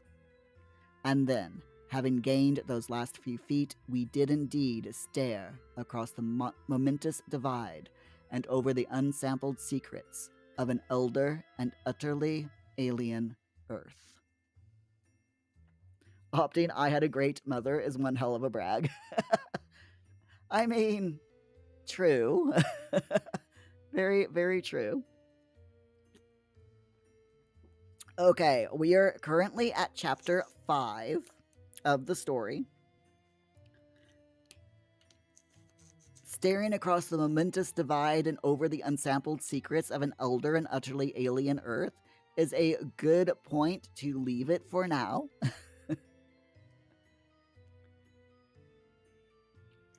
Like I said, if we have time at the end of tonight's stream, we will read another chapter. But I do want to get into The Sims at least a little bit tonight. So let me fire up EA. The EA app, sorry. I'm going to quit out of Discord. Oh, come on, game. Let me... Of course, the EA app requires an update. The only thing I didn't check tonight. So while that updates, I'm going to run an ad over on Twitch because there's one that's supposed to start in about 5 minutes. So I'll run that early.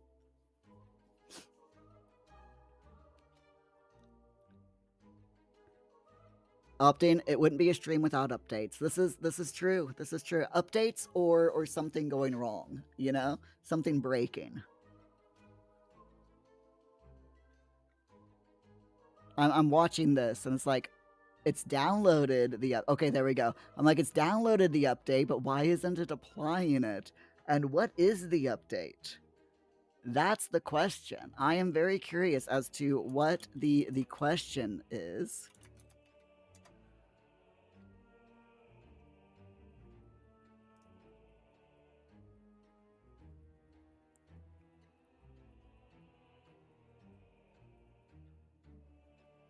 And of course it doesn't say, does it?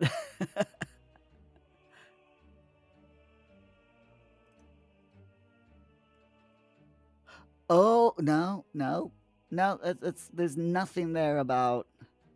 Nothing in the EA latest news about the update. Who knows? Who knows what it's about? It's fine. Right then, are we ready to go into The Sims 4 and continue our spooky build?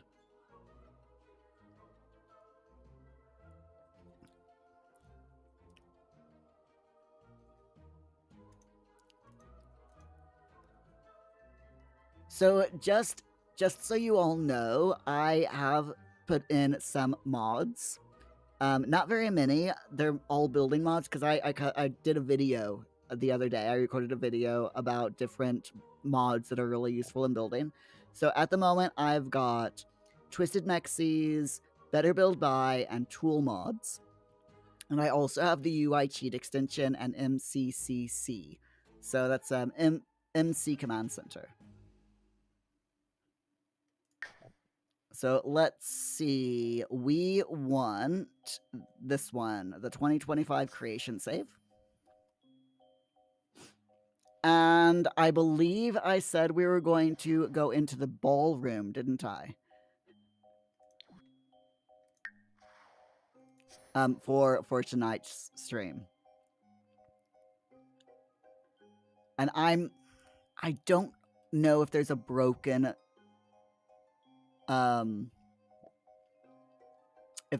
piano. I would love if there was like a broken piano in this game, but I don't think there is.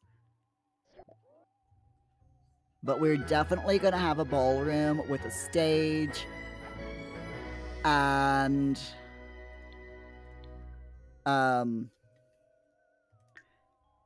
a few other things. So we do have, the kitchen is pretty much done except for a few little tiny, things.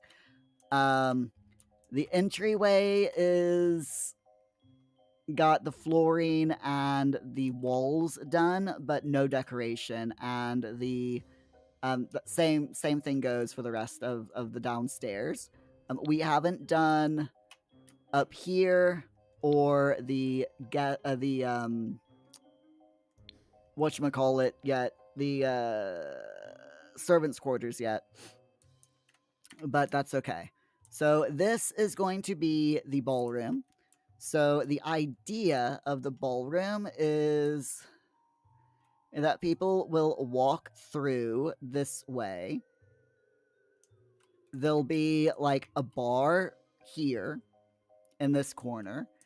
And then over here will be the stage where we'll have, like in this corner will be the stage where we'll have the Rave stuff set up, as well as a few ruined things as well. And then this middle section will be the dance floor. So let's start off by putting in the things that we need to put in to make the room usable for the illegal rave that's going to be going on.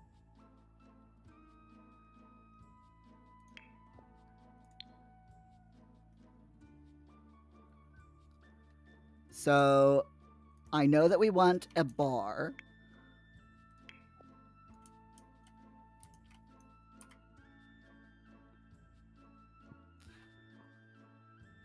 And I definitely want it to be like pretty much, ruined bar. So we want it to be very secondhand type, like just put together with wood and stuff like that. So we could use the bar from Werewolves. That might work. See if we have anything better, though. There's the knick-knack bar from... Oh, which one is...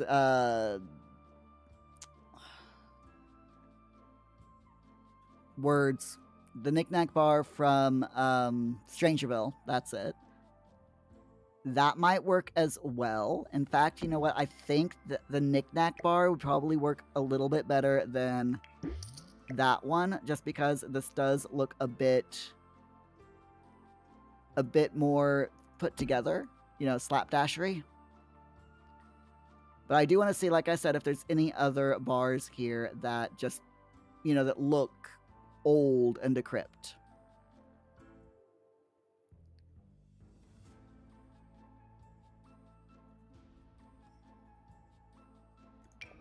We got the Tiki Cantina, but yeah, I don't think that's gonna work. we've got the Boss Bus Bar, which is like a bus. It is literally a bus.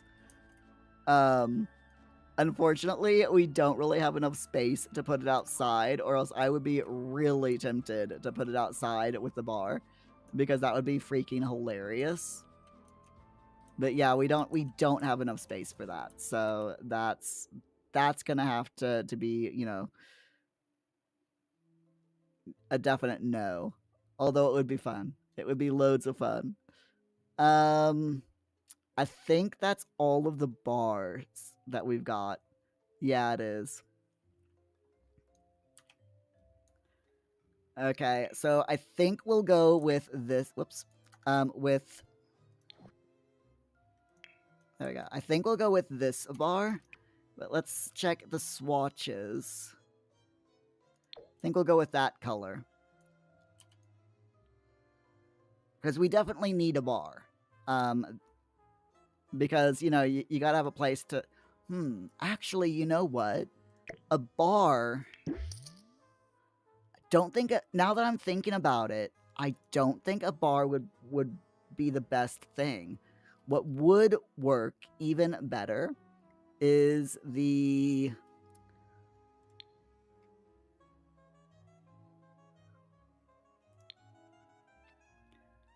I can't remember what it's called. I think it's from College Living. So let me have a look in College Living. It's the barrels that you can have a drinking contest around. Like I said, I cannot remember what it's called off the top of my head. If any of you remember what it's called, please let me know so that I can find it easier. But I want to say it's from Discover University.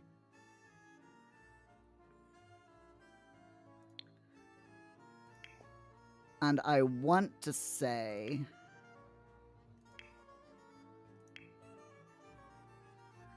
Okay, it's not that.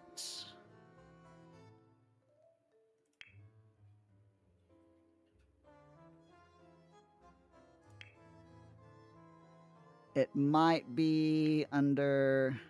Nope. Outdoor activities? Nope.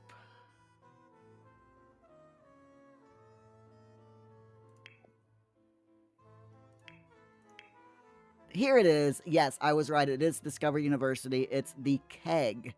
That's what I was looking for. Okay, so we got the keg. Sure, and I'm thinking that just a couple of these out. So we'll do the...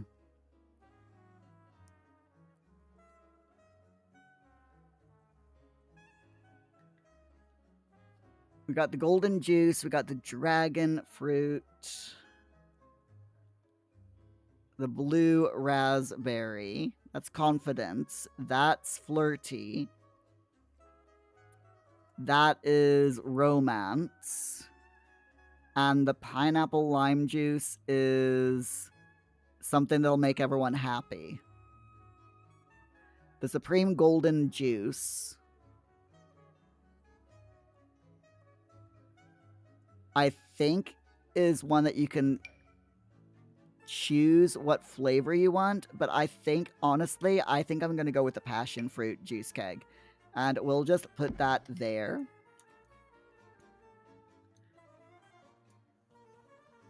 For reasons, you know, just reasons. And I think the way I'm going to go with this is... We'll put the things in that I definitely want. So I know I want a platform here.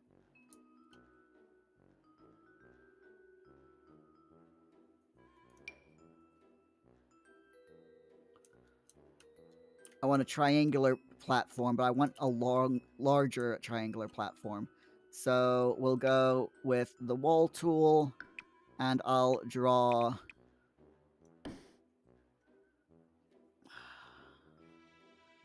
Okay, I'll draw a wall going across. And then inside, we'll raise the platform. Just once. And then I'll get rid of the wall. There we go. So this is our stage. I'm wondering if this stage is big enough or if I need to make it a little bit larger.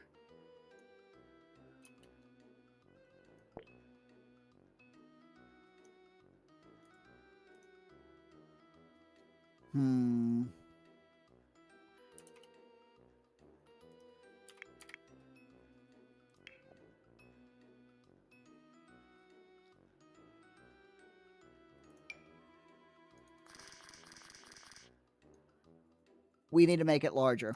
Okay, that's absolutely fine.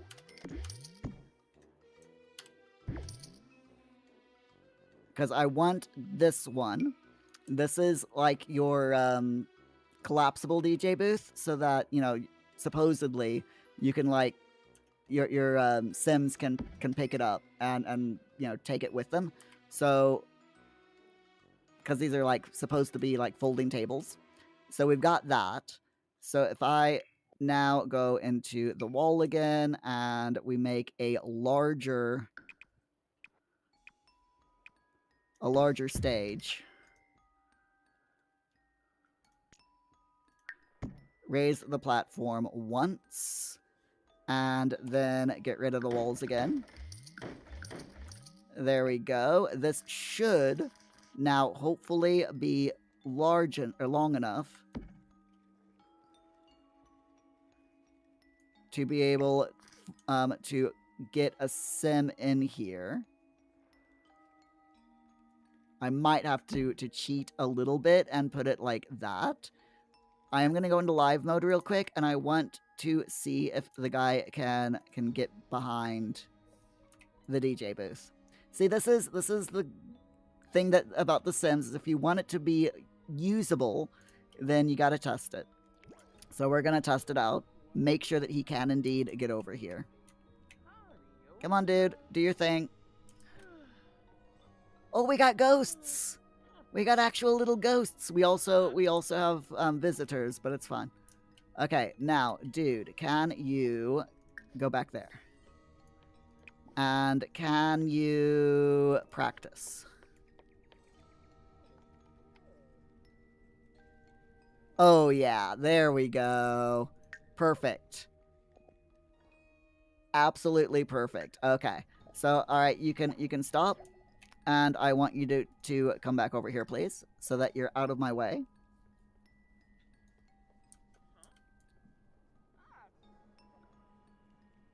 Fantastic. Okay, we've got a working DJ booth.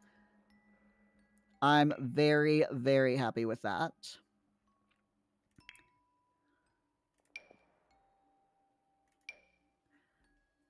And I am going to go ahead and put a wall there, just so that I can paint this edge to make it look, you know, a little bit more natural.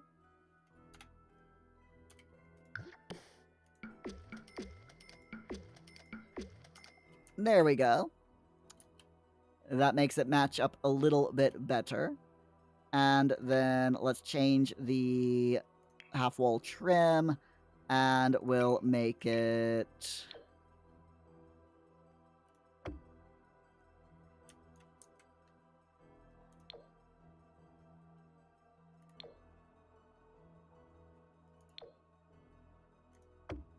that color.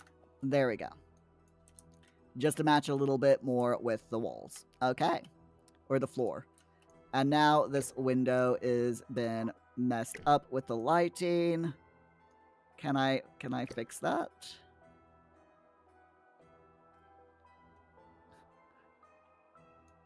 Of course not. So we'll have to move that window over there just so that the lighting doesn't mess up. Okay.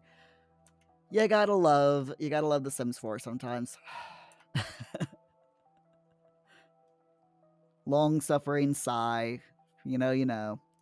Okay, so I think what we're gonna do, so we're gonna start off. I also need a dance floor, so let me type that in.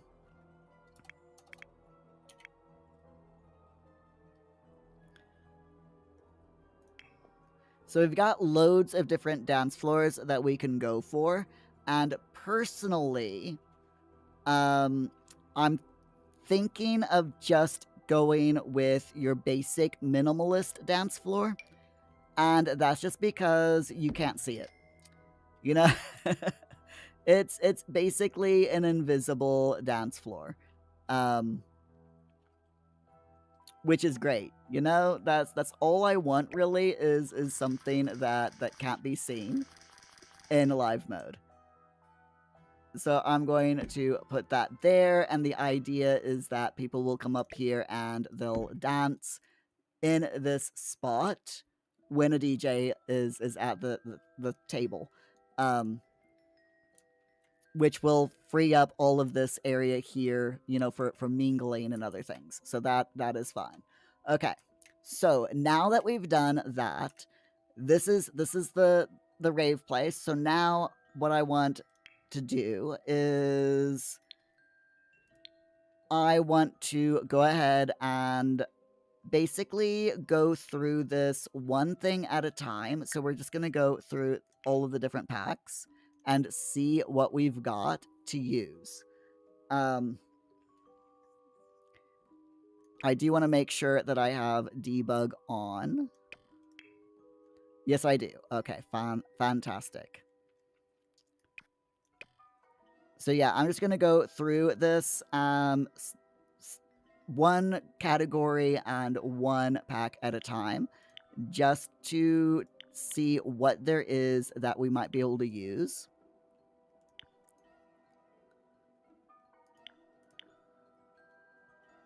And I think that's going to be the best way to do it. So here, yeah, nothing really there. Yeah, nope. I'm really wanting to concentrate on things that look decrypt and, you know, just like really, really messy and like doesn't belong in here. Or something that looks like it might have once belonged but is like broken. Or something that I can break using tool mod. So none of those are good. Nope. No.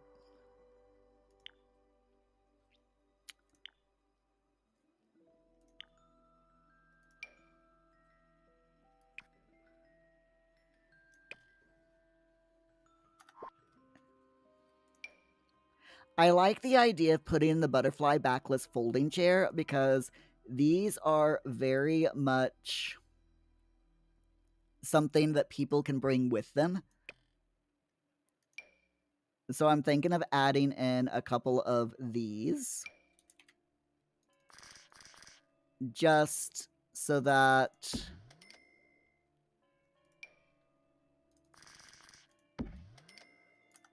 people have like a place to sit. Just a couple of seats. If I find something else, then I can replace it, but I think that's going to be the best bet. For like, you know, bring it yourself type seats.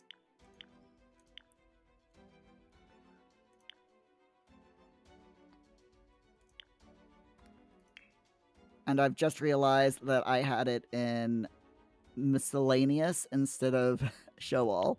So let's try again. Base game. We do have the reclaimed wood chair, but I don't think that doesn't fit as well as these ones.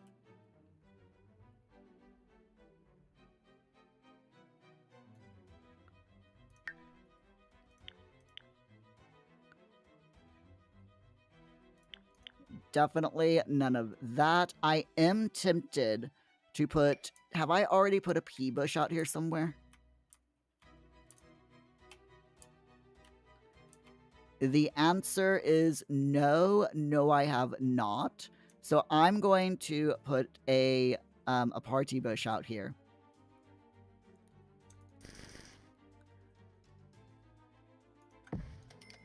Just because...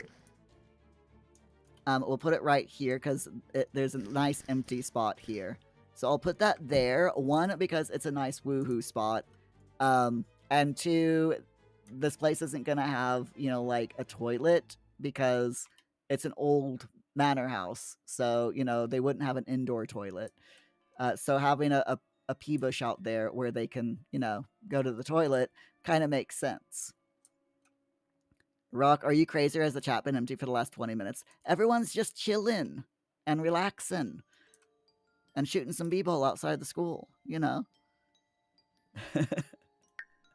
Have you done your thing, Rock? Opting empty schmimpty? But yeah, have you done your Minecraft thing yet, Rock? Curious minds want to know.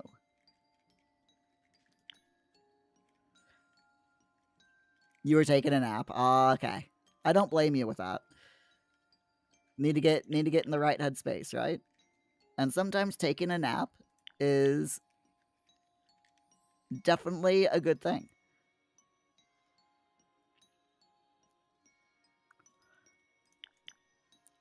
Right, let's see. Nothing from Discover University or Eco Lifestyle. No comfort things from here. If I see anything that I think might work in a different part of the building, by the way, I will grab it out. Nothing from high school years or growing together.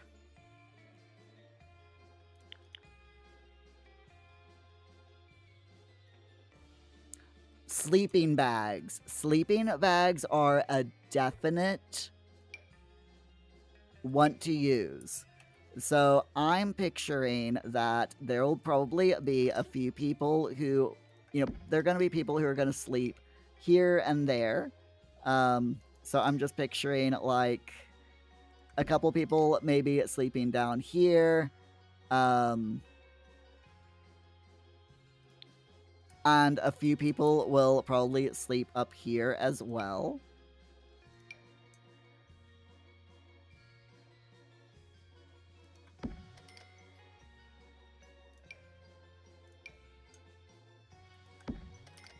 Whoops.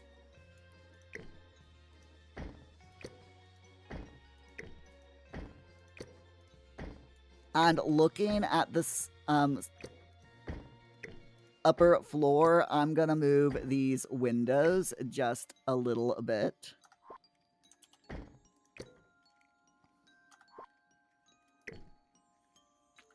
Will you stop doing that, game?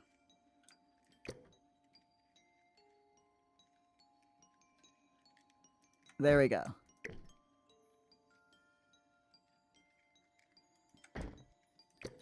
It's like stop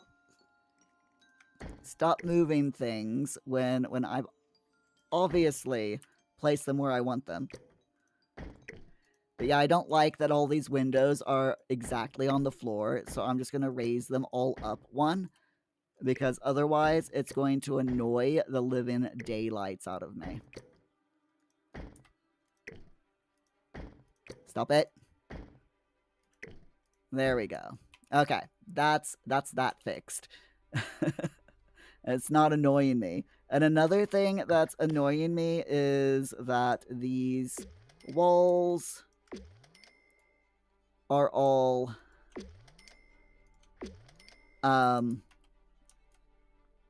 differently painted. So I'm just going to very quickly fix that entranceway or the veranda upstairs. Just because.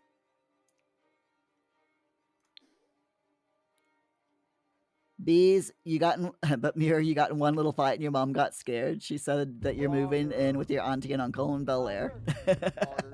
I like it. I like it, Bees. Pogger. So, what are we working on now? We are working on primarily the ballroom, also known as the site of the illegal rave. It's just I also happened to find horse ranch sleeping bags, and I decided to place some sleeping bags around the building as well. So we got 2 downstairs and we've got 2 upstairs, because you know if you're going to be squatting in an abandoned house, you're going to bring sleeping bags to, to sleep on. Or at least some people will. I like to think that some people will be prepared.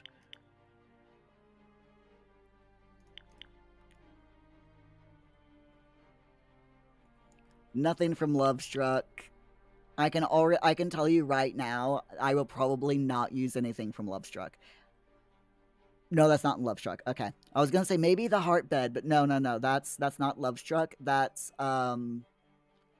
basement kit. Alright, so none of that. Adventure Awaits. I already have these things from Adventure Awaits, which I think works really well. In fact, I might put a couple of them in here in the dining room, in the kitchen as well, so that people can like sit around the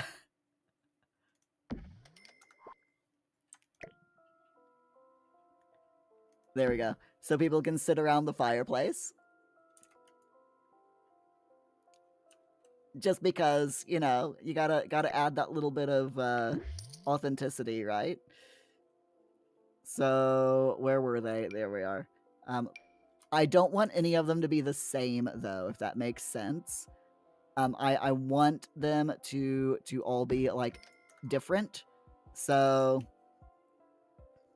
that one is red, that one's your green, and then the two over here are each different swatches as well, as though they've been, brought by different people. Just for storytelling purposes, I think. Rock, what pack is the sleeping bags in? Those particular sleeping bags, these ones are from Horse Ranch.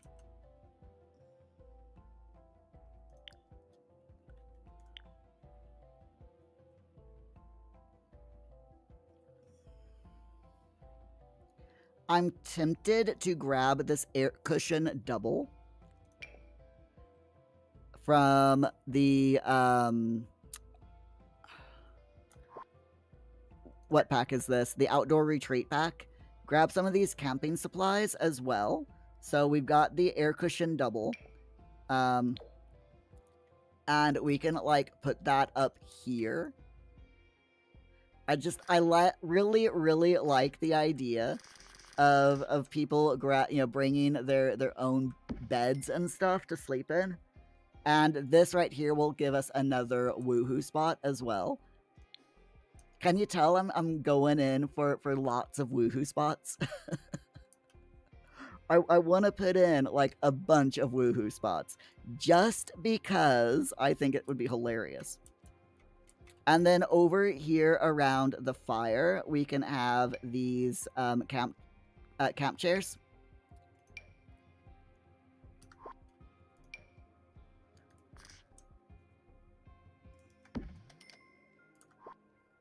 Just because, again, add a little bit of realism of people standing or sitting around the bonfire. So we've got this blanket here, and then we've got the bonfire itself, and this chair over here.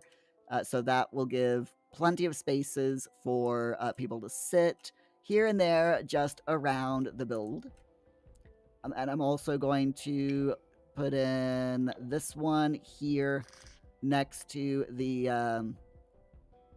actually we'll put it here next to the pond. Rock, are there different sleeping bags in different packs? Yes. So you've got some sleeping bags here. Hold on. Hello. There we go. If I look for sleeping bags, you've got sleeping bags in Parenthood, in Horse Ranch, and that's it. So yeah, Parenthood and Horse Ranch are the two packs that have. Wait, not Parenthood. Growing Together. That's the one.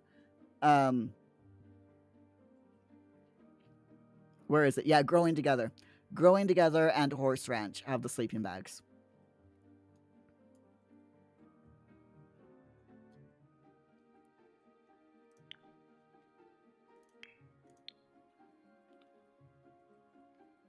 So where was I? Ah, yes, comfort. Okay. You have growing, yeah, not growing together, not growing together. It's no, it is growing together. Yeah, growing together and horse ranch. You have growing together and you didn't see those. Yeah, just type sleeping bag in your search bar and you should be able to find it. Let's see. Vampires. Oh, I am so tempted. If I had put in a cellar, I would 100%. I would 100%, if I had a cellar, put a coffin in the cellar. But actually, you know what I'm gonna do? Why not? Why not? Instead of we're gonna grab this aged wooden coffin, and I'm gonna put it right there. We're just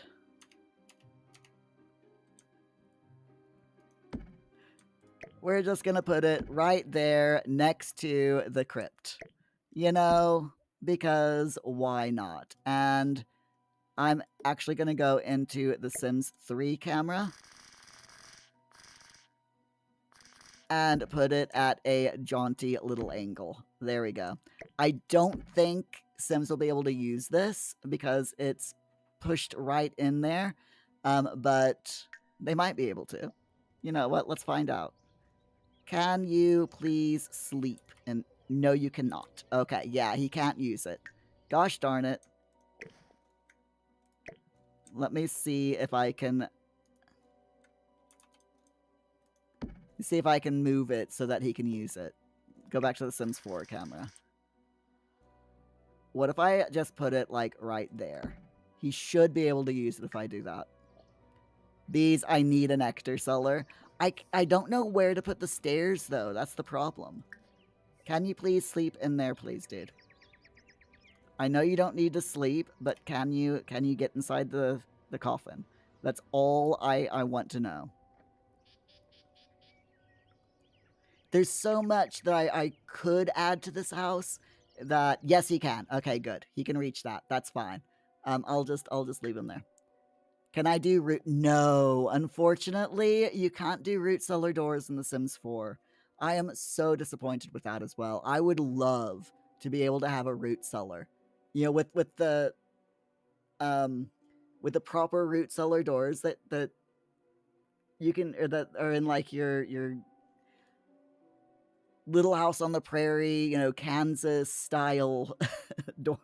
Yeah, the ones that you see in Wizard of Oz. You know, that type of old root cellar door.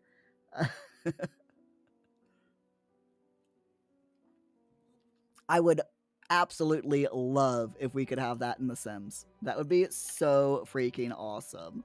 Unfortunately, though. Unfortunately, we can't. Which is a right shame. I would love it. I would absolutely just love it.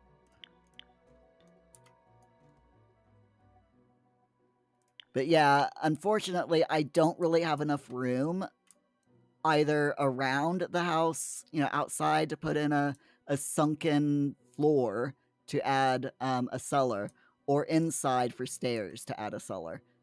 Because if I was gonna make a cellar, the stairs would be like over here, and I don't want to get rid of any of the clutter. Bees, an idea for the next build: a prohibition house with bootlegger rooms and a nectar cellar. Ooh, yeah, that would be so cool. A prohibition. We could have like a. Okay, in the city center, there is a bar that during the day, its windows are all decorated up to look like a tailor's shop. As in, like, it has proper clothing tacked up with measuring tapes and a large, you know, fake bobbin to show that it's a tailor's shop. But at night, when it actually opens, because it's closed during the day, at night when it actually opens, it's a tailor's alcohol bar. And I would love to do something punish like that in a build in the Sims. That would be so freaking awesome. I would love to do that. Rock ID for the next build, I recreate my IRL house in The Sims 4. I've done that. I've done that quite a few times, actually. Not live on stream, but I have done it, you know, off stream. So none of these are going to work. Dream Home Decorator is a definite no. My Wedding Stories, nope. Werewolves. You know what? Instead of using this, where'd it go? I'm getting turned around again. Which side of the house am I on? Instead of using this bush, thinking of using the Wolf Party bush instead, just because I like the way that it looks a bit more. It looks like an evergreen bush. There we go. It actually looks like an evergreen bush, and it doesn't have those ugly red flowers. I hate those flowers and the regular pea bushes. Just absolutely hate them. So we've got this patched up old couch. And to be honest, I am kind of tempted to use it up here. And put it like right there.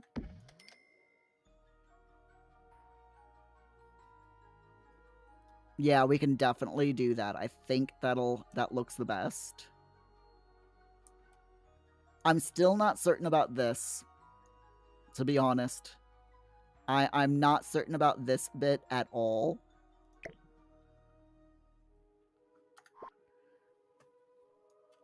But I don't know what else to do up here. I don't know what else to do here. Because in real life, if you had stairs like this, you would have a banister.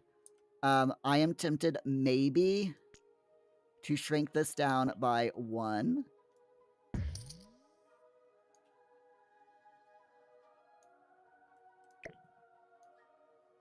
And then get rid of these extras.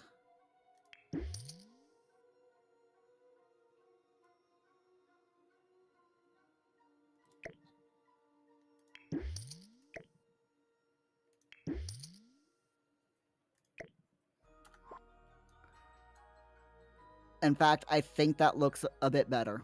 Yeah, we'll do that. We'll do that. Okay, it's fine. Anyway, enough of that.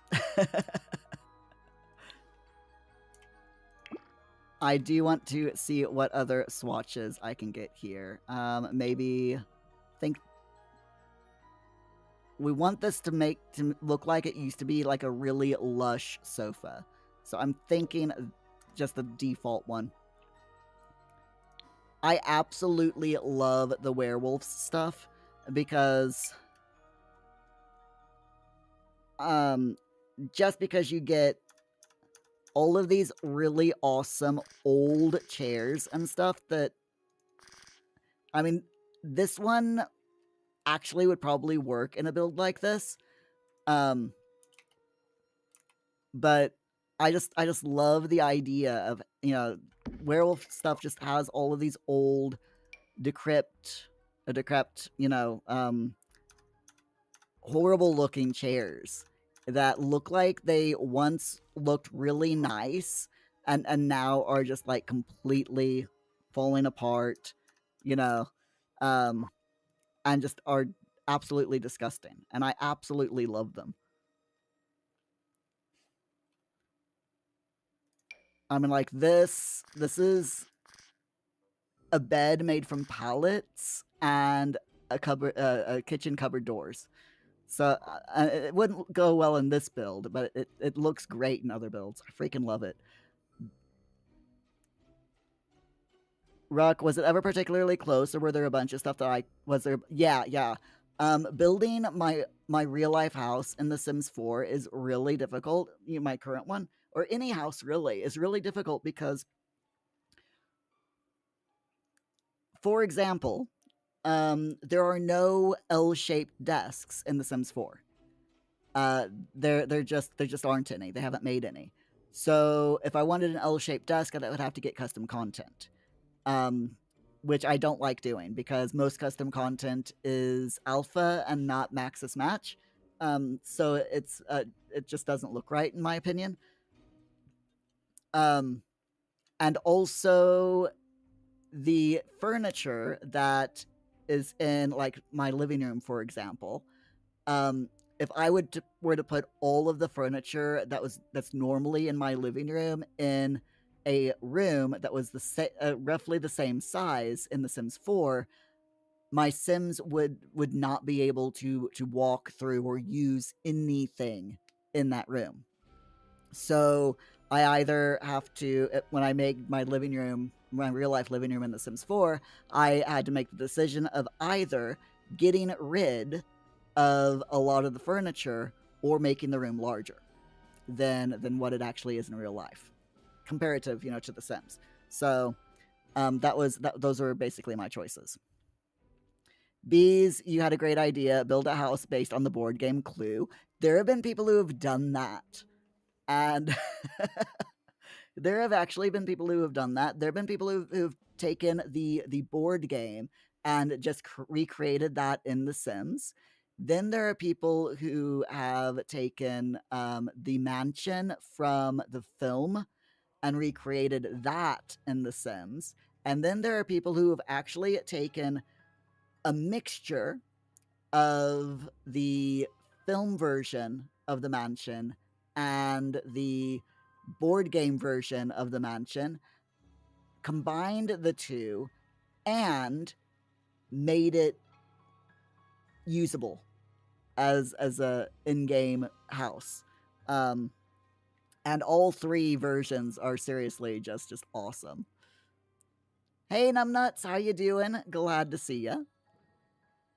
Opting, there are plenty of I-shaped desks, possibly no L-shaped desks though. Yeah, in The Sims, yeah, there are none. Rock, did I see what else you said earlier?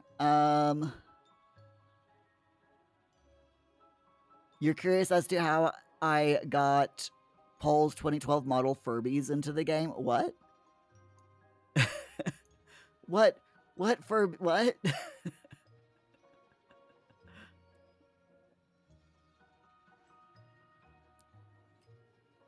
When I saw your list of the packs that you have, did any particularly surprise me? To be honest, I just looked them over real quick. I can't even remember a single one on that list off the top of my head. So, Numbnuts, you're doing good.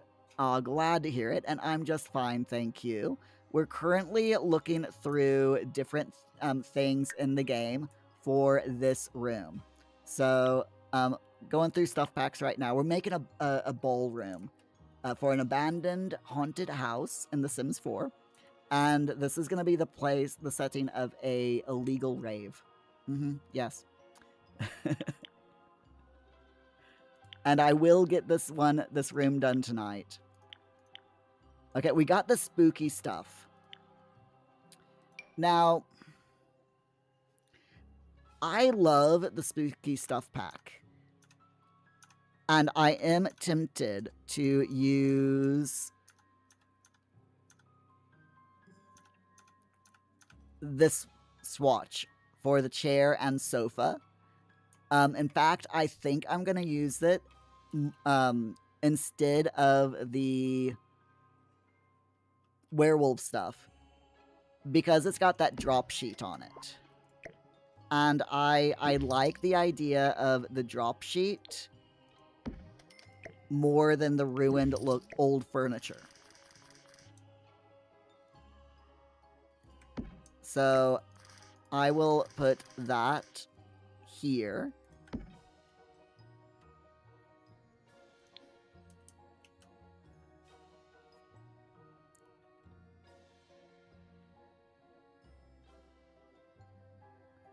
Rock, I heard you. How did I get Paul's 2012 model Furbies into The Sims 4 for my IRL house recreation? The last time I built my IRL house was before Paul got his Furbies. So there you go. Rudolph, your phone is dying. You have to go. Oh, no worries. Thank you so much for being here, Rudolph. I do appreciate it. I hope you have a really good day. Numbnuts, you saw my YouTube post about the EA and The Sims and my what I'm gonna be doing in the future. Yeah, so winding down The Sims this year. By the end of this year, and starting in December, I'm gonna start doing Paralive stuff. And then next year, we're gonna be live streaming Minecraft with continuation of the Portal Project Challenge. I am so looking forward to that. That is gonna be so much fun, and I am actually currently working on creating the entry section, where we're going, where our sim is going to enter Minecraft. So I'm building all of that, or in the process of building that section. And so far it's going really well. I'm really enjoying doing it. It's so much fun.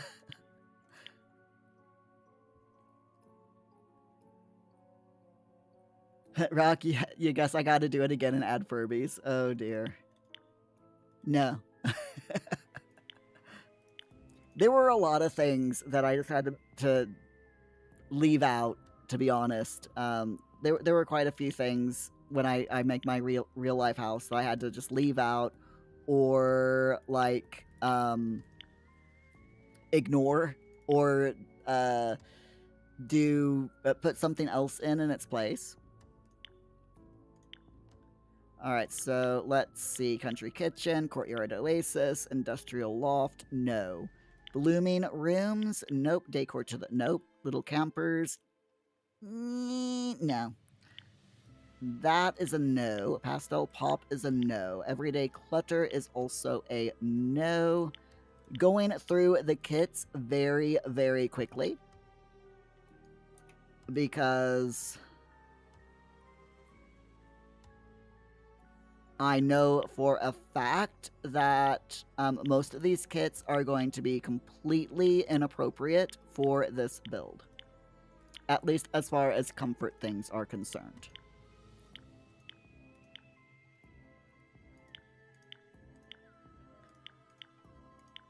We gotta put an egg chair in though, right? Just kidding. Ooh, yes, this. The improvised bucket chair is definitely a must. I love the idea of having these buckets just put here and there around the house. Just to make it look like, maybe someone's doing a little bit of, was at some point doing a bit of organization, painting at one point in time.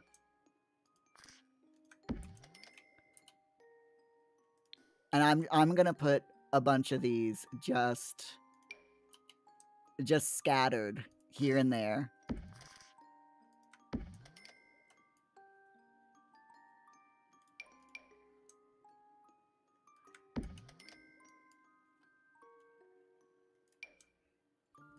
There we go. Just, again, clutter and to make it look like at one point someone was trying to restore this place and they gave up. Okay, that is it for comfort. Let's quickly go to surfaces. Numbnuts. You don't know how you feel about that. You understand where I'm coming from, and it makes sense. And yeah, feel free to ask whatever you want. That is absolutely fine with me. Okay, so I've just had a thought. We need a way to get into the dining room, because right now the only way to get into the dining room is via the ballroom, and that just doesn't fit very well. So I want to get a big arch to go here, and I don't believe that I left, that I, being the dork that I am, completely forgot about that. So I'm thinking, I don't like any of the tall doors, that the arches. So I'm thinking of maybe going ahead and putting another one of these in, just to make it a bit, you know, more symmetrical. Make it look like there's a little bit of parity here. Okay, so that's good. That's what I wanted to do with that. Let's go back to objects by function, surfaces, and we'll start. Let's start at the bottom and work our way up. We might as well.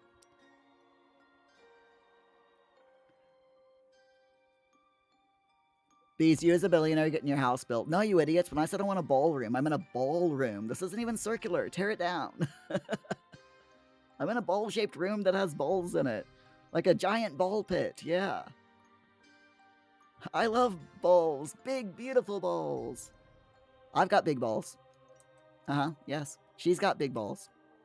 But we've got the biggest balls of them all. Anyway.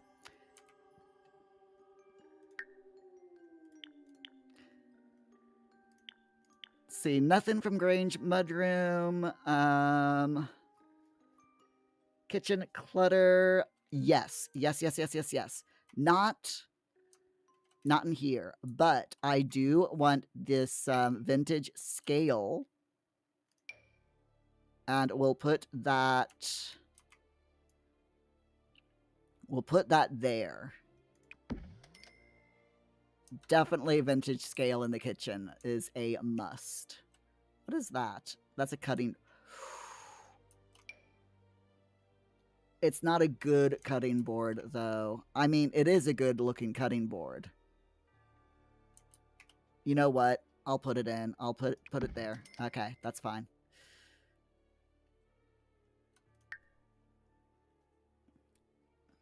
Restoration Workshop. Nothing from Restoration Workshop for surfaces. Nothing looks good, so the answer is no.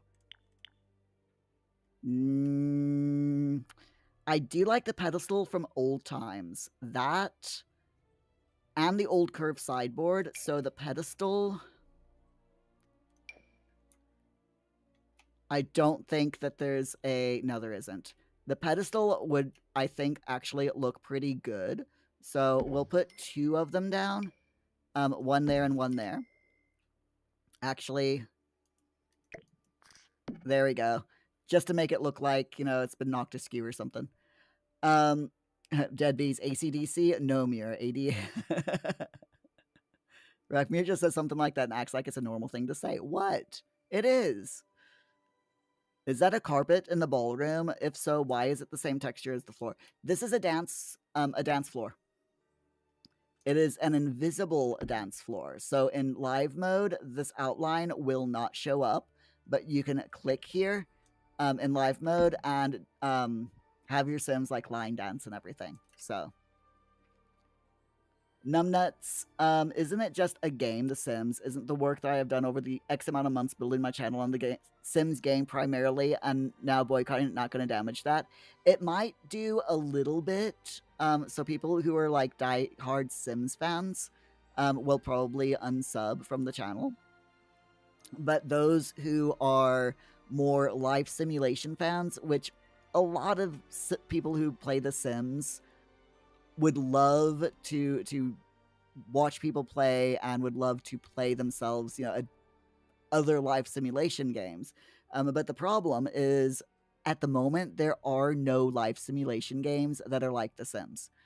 There's Inzoi, but a lot of people are staying away from Inzoi because they've come right out and said that they heavily use generative AI in the development process, specifically so that they don't have to keep from having to hire more developers, which and so that they could fire artists, which you know, let go of a lot of their artists, which doesn't sit well with me at all. The fact that they use generative AI in the game as well. Specifically, again, they've said that they've put generative AI in Inzoi so that they don't have to hire, don't have to pay artists to put assets into the game. That's just smacks to me of pure greed and laziness. So a lot of people, myself included, don't play Inzoi because of that. So there is literally nothing like The Sims 4 out there until until the 8th of December when Paralives releases. I am so looking forward to that game. That is going to be... Everyone is really, really hoping that it's going to be a good game.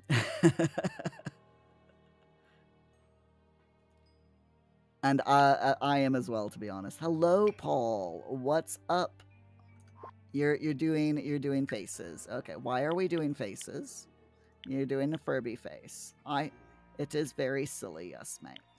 Do y'all know that Paul likes Furbies? You going to bed, mate? Okay, just play quietly. All right, so let's see. Checking out what we've got here. But yeah, so me putting the Sims or stopping doing Sims 4 content might hurt my channel a little bit, but most of my regulars are here for me and not the game that I play, and those who are here for the game I play will hopefully will continue on with me playing once I start playing Paralives. So, and doing Paralives videos, you know. I'm so looking forward to Paralives. Definitely. Numbnuts, you did tell people 10 to 15 years ago to code, and they have coded AI, so they can't have cake and eat. I can have cake and eat it. My partner's sister makes cake for a living. So I can say, "Can I have cake?" And she'll say, "Yes, you can have cake." And then I'll get to eat it. But I know what you mean. I know what you mean. Games will, yeah, sadly. Very, very sadly. And AI just cannot program very well.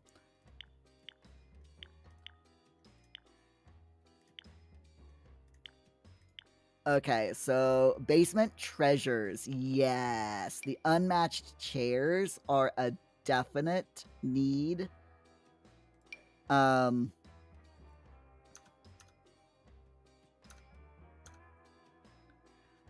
For different rooms. So I want to put one. I want to put one here in. I want to put a couple, to be honest.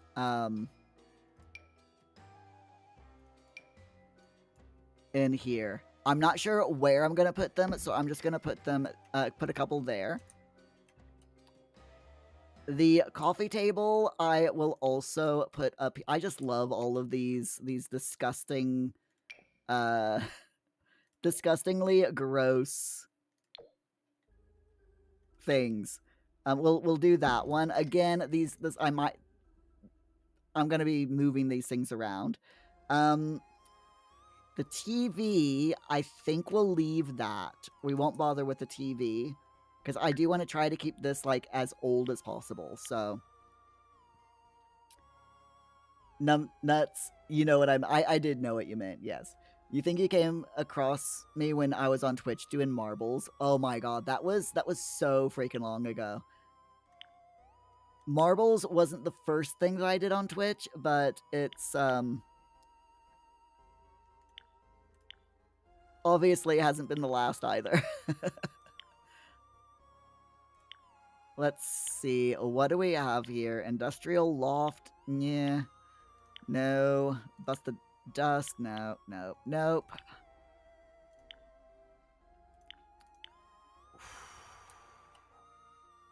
I really want to put...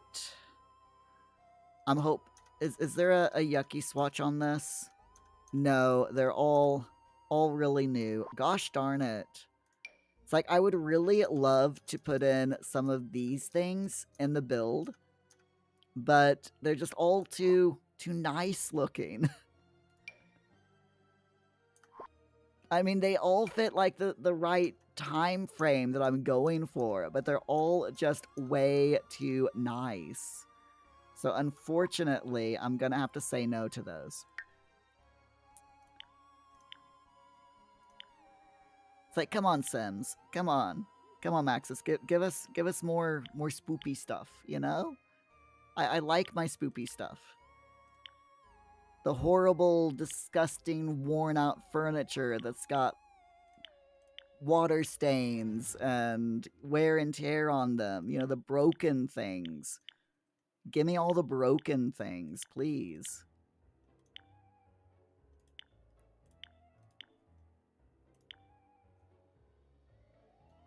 I think that's partly why they made werewolves.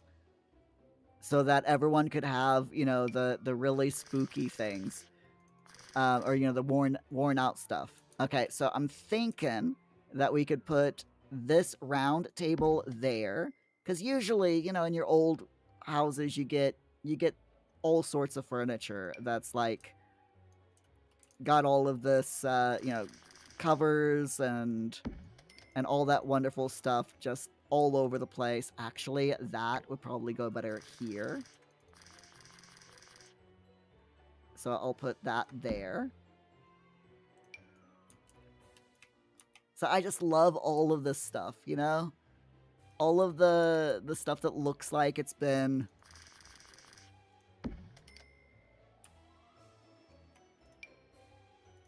covered up and all that. I just love stuff like this. I don't know why. I'm just weird. I will admit it. I'm just weird that I like all of the old stuff that looks like it belongs in haunted houses. The problem is I'm not the only one who likes this kind of stuff. I mean, it's not a problem, to be honest. It's not a problem at all. It's really cool, to be honest with you. But still. So we got a secretary desk here. And there are a couple of really nice beat-up swatches. And I just wish we had a dark wood beat-up swatch. So we'll go for this, and we'll put this... Put this up here, I think. And what used to be the master bedroom. We'll just put that there for now. Set it, just plopping it down. Not really gonna mind where I put it so for now, so. Bees. PH Uck Inzoy. I was really disappointed, to be honest. You know? I really, really was when they admitted how much they use AI. I'm just like, dudes, really? Why? I mean, good on them to be, you know, for being honest about it. But at the same time, it's like, why? why do that much damage, you know, to your reputation by using that much AI to begin with? I don't have any problems with AI as long as it's used as a tool and not as a replacement for actual human, you know, employees.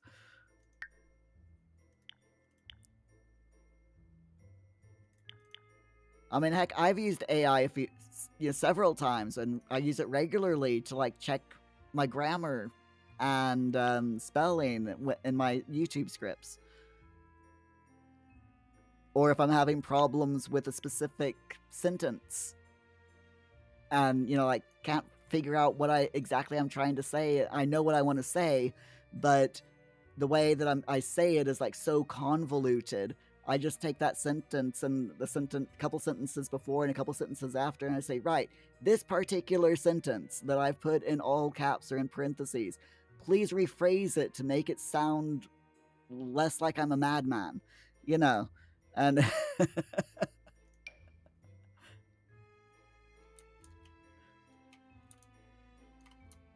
I know it's a big ask, even...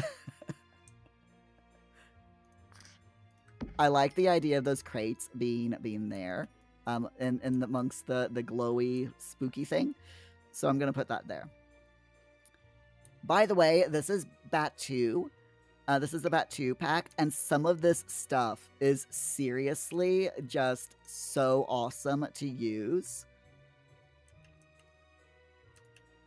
So it's like, I like the idea of using it here to make it look like it's part of the you know, the DJ's gear, because it's got that little wire bit there. And then I like the fact I like these crates here. These crates are really good for like especially the beaten up swatch here. Just to put here and there, as though, you know, things are have been packed away.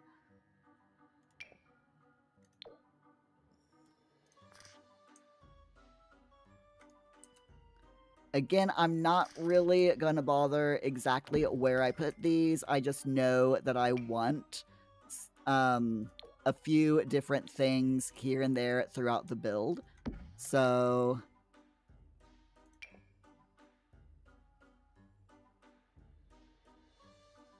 I think that's probably gonna be it from that pack, though.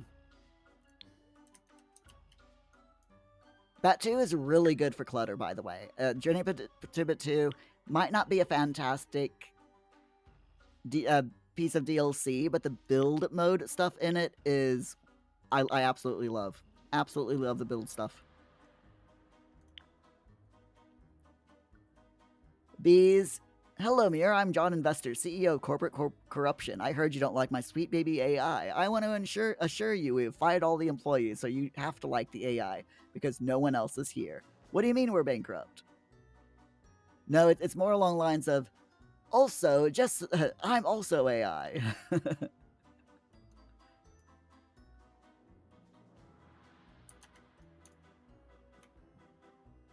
Type of thing. Because you know... when the time comes, and I'm part of me is looking forward to this. When the time comes that,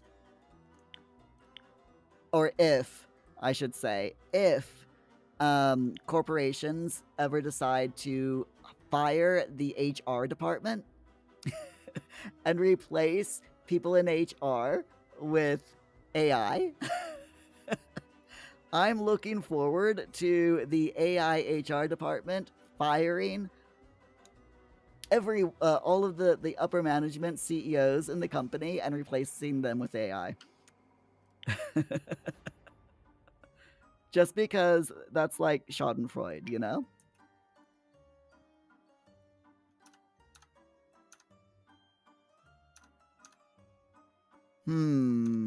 I like these chests. This is from the New Adventure Awaits pack, and I'm thinking that a few of these will also look pretty good strewn around the build.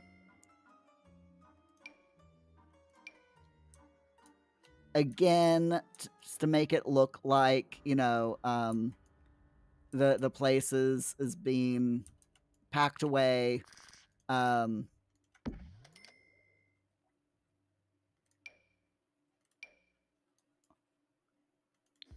And all that wonderful stuff. I mean, like, especially, like, we haven't put anything up here. Putting several of these up here, I think, would look really cool.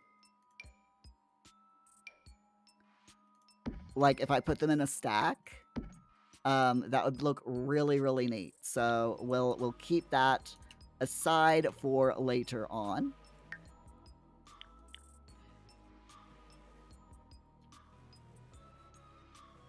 We've got these big mushrooms, and I am kind of tempted to use them here and there around the house.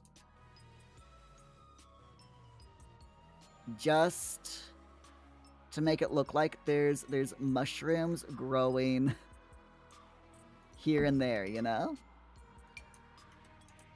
I don't want to put too many of them, but I do think that they would look really good. So if I raise this up and alt place it like right there, like I said, just a couple of them here and there, just so that, just to make it look interesting.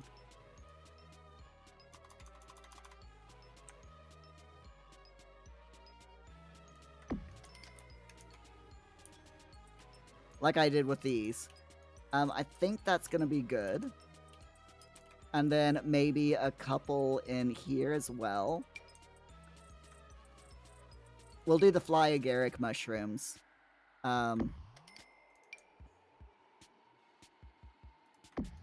Because I really, really like the idea, and I'm gonna put them really low down. I love the idea of mushrooms growing in the building. I know that's just what even am I thinking of doing, of doing, but I really like the idea of it. Especially since I need to, this bit here, it needs to be, I just noticed, is clipping through the wall, and I can't unclip it, or else it'll destroy, it'll ruin what I'm working for. So adding some mushrooms there to disguise that bit, I think looks pretty good.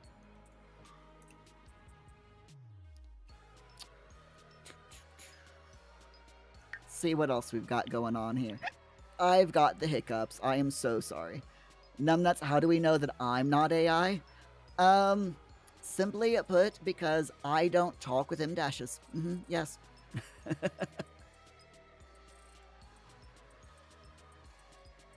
I do not use M-dashes when I talk. There you go. That is how you know that I'm not AI.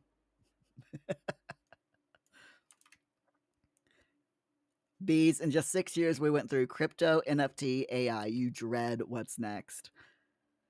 The collapse of civilization as we know it. Does that make you feel better? Okay, so this quilt. Are there any really bad looking swatches? No, there is not, so we're going to ignore that. It's fine. Nope. No,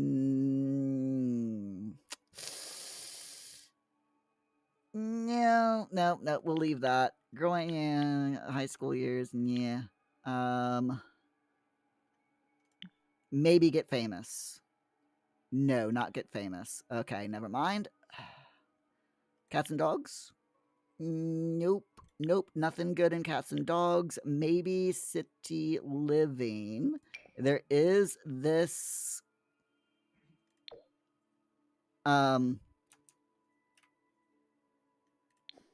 pile of things. So I'll suitcases, that's the word. So I'll put that over there because I do like those. But nothing else from city living. And get to work, maybe. Maybe? No, nothing from get to work. Okay. And then base game, possibly base game. There might be one or two things like these crates. I'm just going to throw everything that I think might work up here on the landing. Just as a place to put it for now. Nothing else, though. Everything else is a bit too new looking, so it's fine. Bees, Muir, say booger? Booger? I can't pronounce that word. It's either booger or booger. I always like pronouncing it booger, just because it's silly. It's a sillier way of pronouncing it. There you go. That should prove I'm not AI. Alright, so I am very tempted to put this outhouse outside. We'll put it here in the back.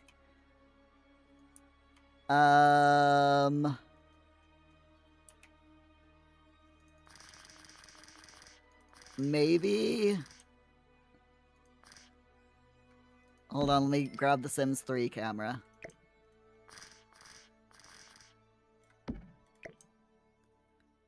Maybe there. Right, dude. Can you go to the toilet? Whoops. I've still got on the Sims 3 camera. Whoops, no, that's the free camera. Put it on Sims 4, thank you. Can you use the toilet there? Yes, you can. Okay, fantastic. Onwards. Always have to check. Always have to check that he can use, you know, the toilets. Or use the things that I'm putting down. That is great. Okay. That's a special outhouse that came from the Nature's Calling event, by the way, which was a free event that was that they put in to the game right before Nature's Calling, or in yeah, right before Nature's Calling was released. Bees, I said it. I said it. Yep, I definitely said it. What'd I say? I don't know. I know nothing. So, to be honest, I'm thinking that that's pretty much gonna be all that we use.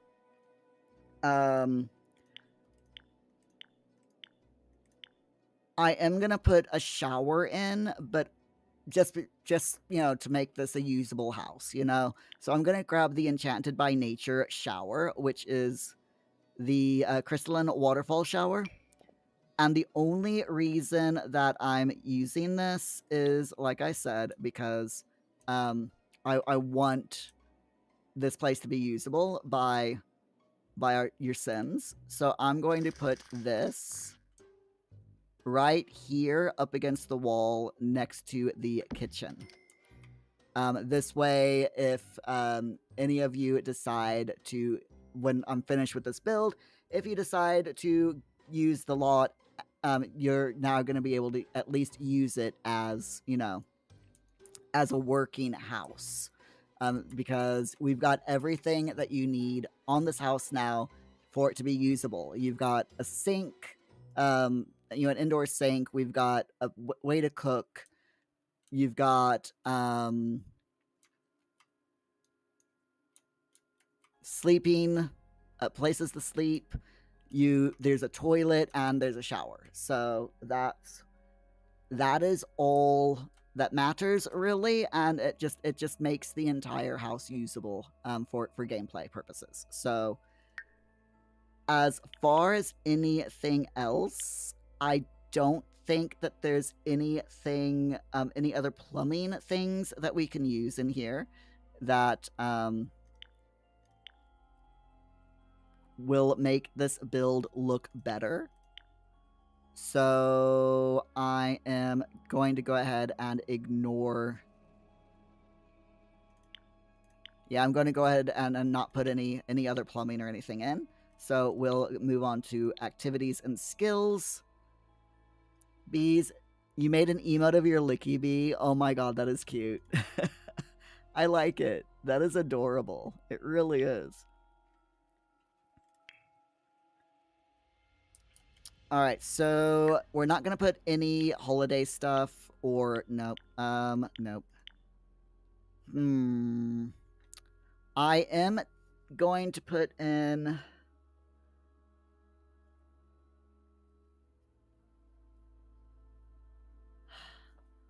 Part of me wants to put in a fuse box and a. I'm not gonna put in the water heater, but I am gonna put in the fuse box.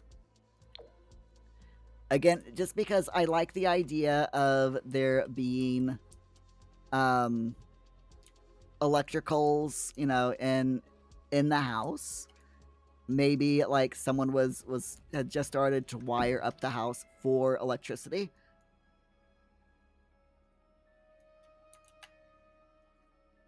So I do like the idea of it being here. I am, however, going to put it like underneath the stairs here. Just whoops. Where'd it go? Here we are. Yeah, I'm going to put it just under here. Kind of like in an out-of-the-way nook. I would put it in the kitchen, but there's literally no place for me to put it in the kitchen. So it goes under the stairs there. Right. What's next?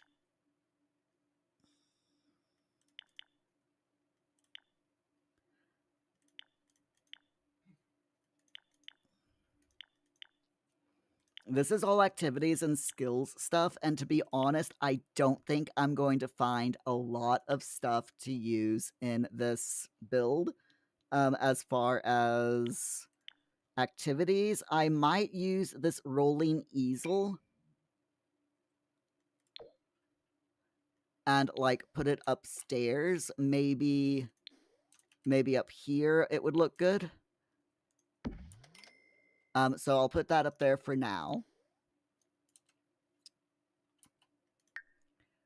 And I think I need more music. Hold on. Hold on a sec. Let me throw on another playlist. There we go. I am mindful that it is 11 o'clock here in the UK, so I do want to get this room as done as possible. So we are gonna go a little bit past 11.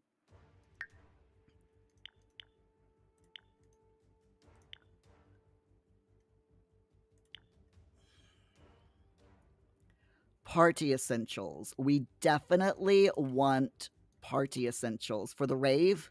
You know, you gotta do stuff for the rave, right? So we're gonna do put some balloons up.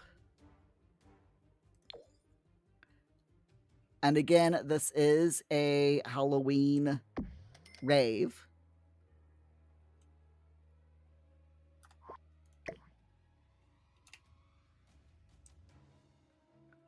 So I'll put up a few Halloween balloons and banners and, you know, Halloween type balloons and banners just here in this section. Just because, you know, it's funny. We got the snacks.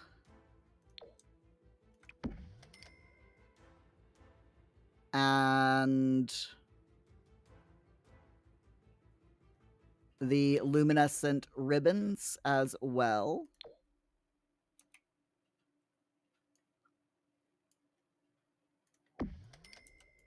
Actually, yeah, we'll put those in. That's should be okay. But I'm gonna put these in as like the backdrop here on the windows.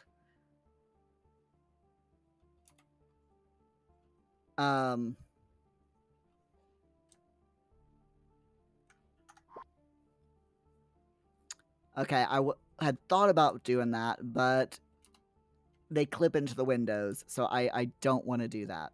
So we'll ignore the bioluminescent streamers. Let me grab these and go ahead and get rid of, because they're just not working. They aren't working, so we're going to ignore them. Which is usually what I do in The Sims. If something doesn't work, I'm just like, yeah, no.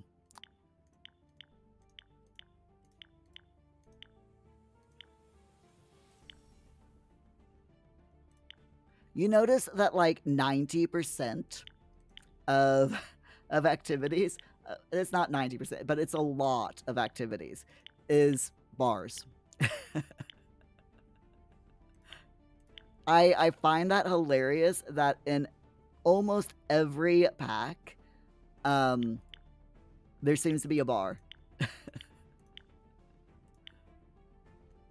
Oh, the seance table set. We've got to. We have to put a seance table set in.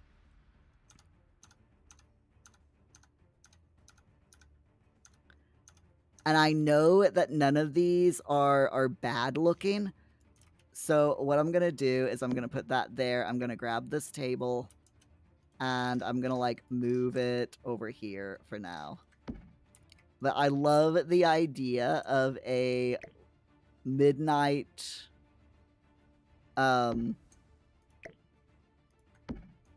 seance. You got, I mean, it's a haunted mansion. You gotta have a seance in there during the rave, right?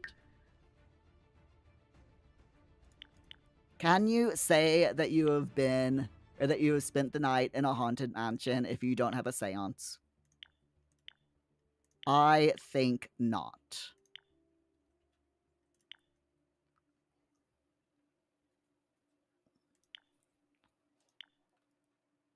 I honestly think not. Seriously, though, look at this. This is hilarious. So, in just these things 1, 2, 3, 4, 5, 6, 7, 8. 8 packs. You got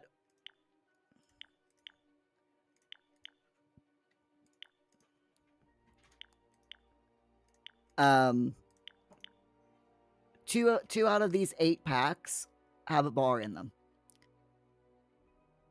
And that's just at random. So, I mean, this one has a drink tray. Just the sheer amount of bars. It's just so funny. All right, Halloween stuff. We have to add a candy bowl because, like I said, this is a Halloween rave, so we gotta have some sort of spooky thing happening around. We've got this spooky cauldron, so we'll put that there in front of the DJ booth. Bees! Use the lamps from Basement Treasures. Yes, I know exactly which ones you mean. Once we get to lighting, I will definitely add those in. But yeah, I know exactly which ones you're talking about. Okay, so I do want to use not that one. Which one is it? It's the broken one. I don't... Yeah, it's not this one. It's the other one. I think it's, I think that one is... The telescope that I'm thinking of. The miniature one is, base game. Okay, Wedding Stories. Journey to Batu might... No. Strangerville? Nah. Jungle Adventure? Has a bar? Nah. Don't like any of that. Let's see. Vampires is... Nah. Oh, wait. We do have this organ. Is there a bad-looking swatch? Please tell me there's an ugly swatch. Why are you doing that? Stop it. Fine. No, there isn't. Gosh darn it. There isn't a run an old beat-up organ swatch. Darn. Why'd you gotta be so mean to me, game? Honestly. Outdoor retreat? Nah. Adventure awaits? Anyone want to do archery? I mean... No, there's nothing an adventure awaits. That's a shame. Let's see. Life and Death is...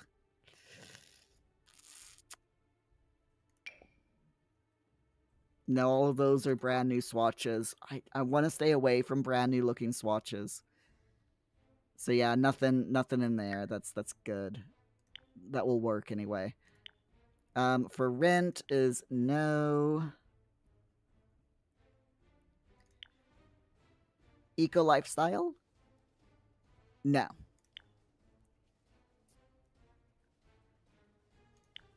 Get together is a big no. Get to work? Nah. Close, but not quite. Base game. Right, where is that telescope?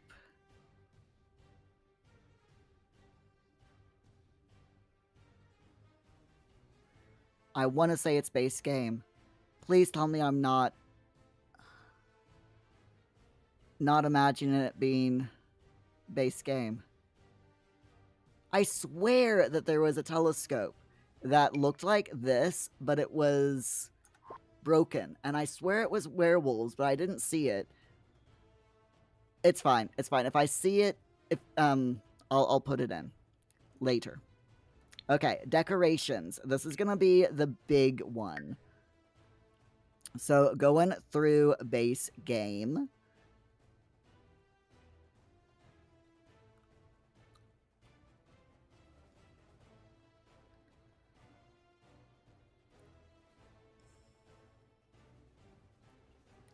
Which one is it?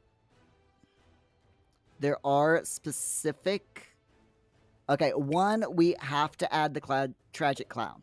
Okay, that is a absolute must. We have to add the tragic clown.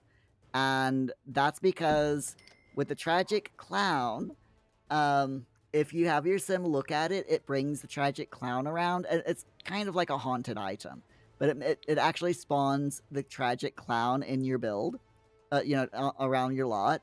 And the tragic clown will come over and make your sim really miserable. And I absolutely love adding it in my builds just because. This one, the portrait of Lady Mimsy Alcorn Shalott in the garden, is a definite must have. Okay? We are 100% adding that. 100%. Because it is the freakiest thing. This painting actually jump scared me in the game. Okay? When I first got it, I put it up in a build and it jump scared me. I literally screamed. I literally screamed with that. So yeah, 100% adding that.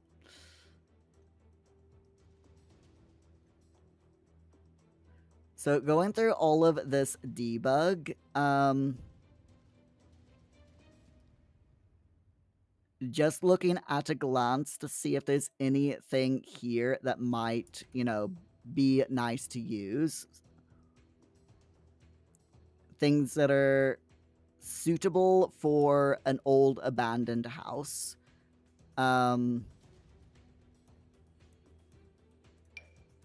That might be good to add. We can put that... I'm not sure I want to put it there because it doesn't quite match up.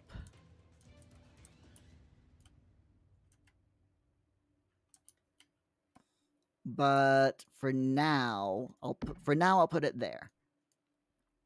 I might move it at some point, but for now it can go there. The antique typewriter is also a thing that I will put in. Not sure again where to put it, but I will put it somewhere eventually.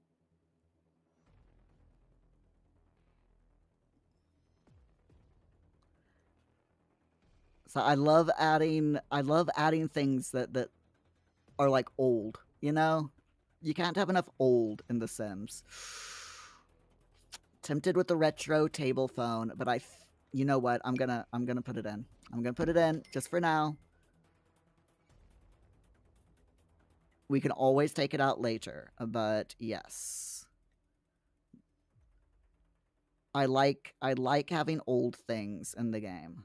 And I know a retro, a rotary phone isn't really all that old, but it's the oldest telephone that we've got in The Sims. So the wood crates are definitely need to be added, as does this wheelbarrow. I like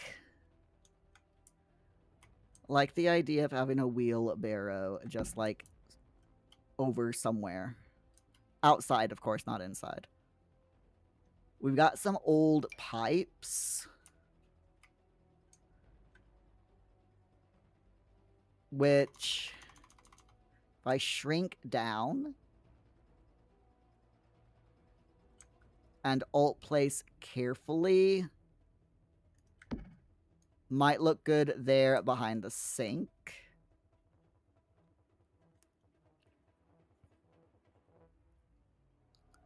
Just having a look at what I can place.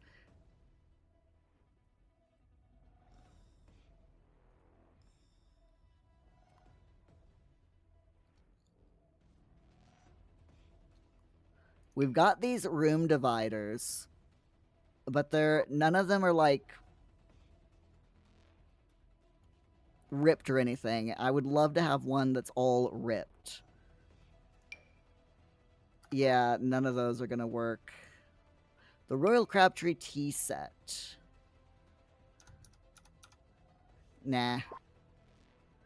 I'm so picky. I'm absolutely 100% picky when it comes to this type of stuff. All right, let's see. Get to work. I don't think we're gonna have anything particularly good, although we do have these moving boxes and box of files. So I might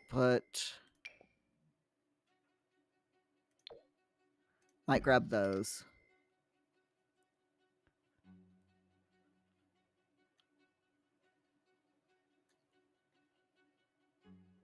Let's see. If any of you see anything that you think might work for the build, feel free to give me a shout. Moving over to Get Together.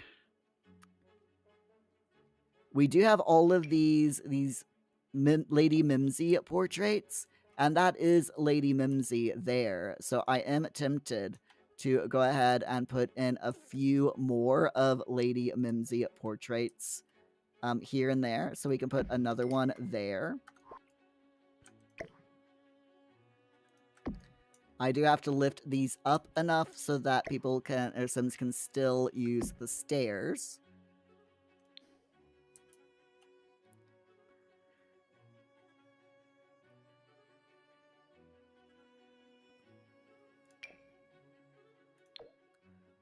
We've got her husband there, who I'll put on that wall.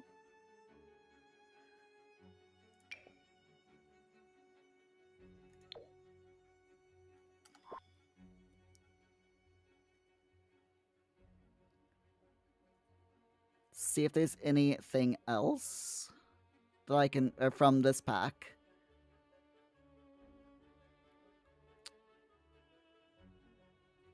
No, there is not. Okay, that's fine. That's absolutely fine. City living. I think I'll ignore city living. Get famous. I know there's a lot of really cool stuff in Get Famous.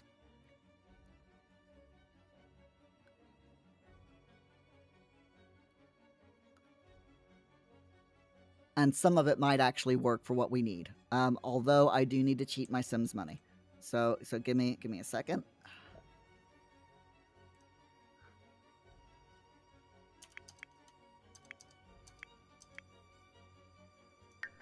There we go. Sim now has 500,000 simoleons. The well-traveled rug is a definite.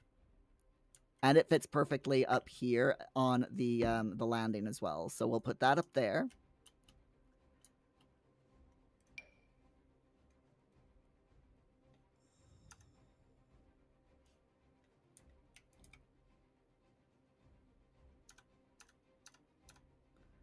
We do have a few other horrible looking rugs that's in this well-traveled rug in the different swatches. So let's see if we can find any more. Actually, I think that goes back, that's going back to that one. Yeah, okay. So that's fine. Opting, imagine how many cats I could protect for 500,000. I know, right? $500,000 or pounds, not simoleons. If only simoleons was a real life currency, you know? If only.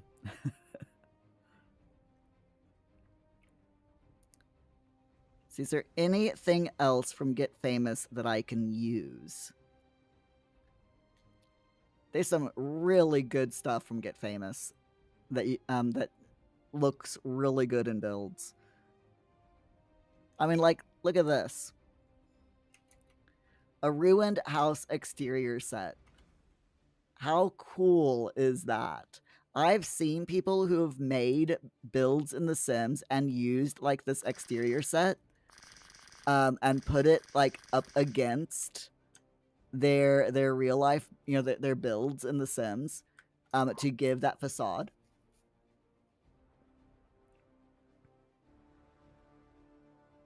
Same thing with these, the townhouse exterior set. I've seen people who have made actual builds and then just placed this over the build to give the look that they wanted. Of course, the builds weren't usable, but they used these facades to bulk out, bulk out their build so that the build was usable, but it looked different from the outside as to how it actually was inside for storytelling purposes, which is pretty cool, I think. Okay, yeah, so yeah, there's nothing else in Get Famous at the moment that's in decoration. So let's see, what else can I use? Eco Lifestyle, I don't think that there's anything from Eco Lifestyle that I can really use here. For other builds, yes, but not for this one.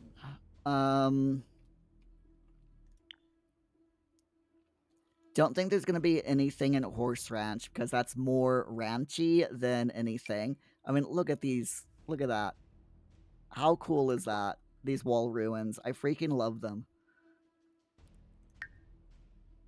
Can't use them in this build though, but I still absolutely, you know what? We can. Oh, we can use them. Oh, yes. Sorry, I just had a cool idea.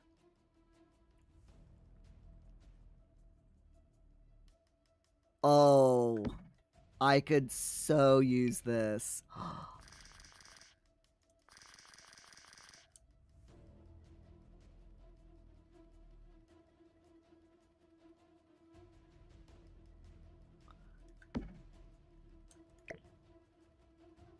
Like that.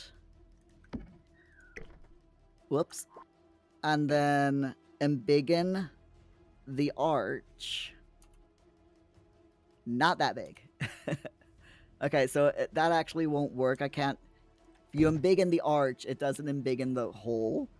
But I move that over here for a moment. And then maybe just, like, get rid of the wall.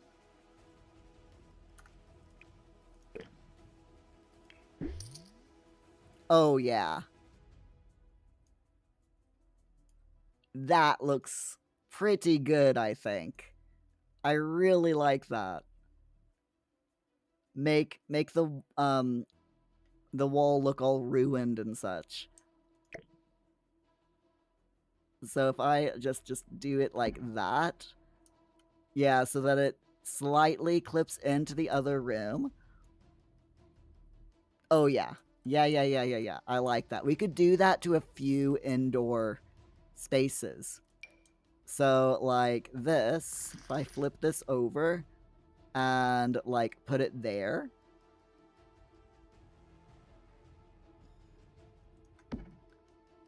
and then grab not that wall, it's too big. Grab this one, and I could maybe, if I'm careful, put it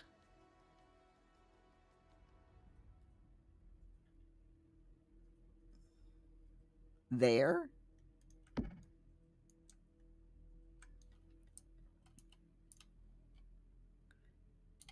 Whoops, wrong button. Ah, keep hitting wrong buttons. There we go, it's fine.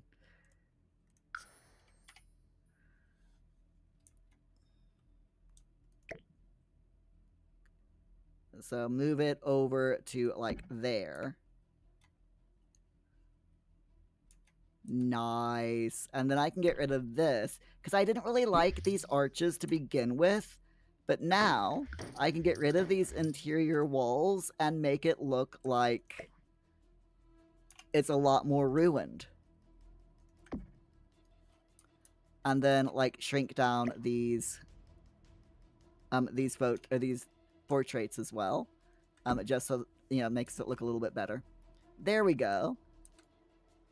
See, that's why I like looking through debug, because you never know what you're gonna find, and sometimes it just works. Okay, I like that. I like that a lot. Right, what? Okay, for rent. Yes. For rent is definitely gonna be our friend here. Okay. So we need to add all of the horribleness, the grime, and the rot and the filth, you know, just all of this horribleness all over the place. Just literally everywhere that we possibly can.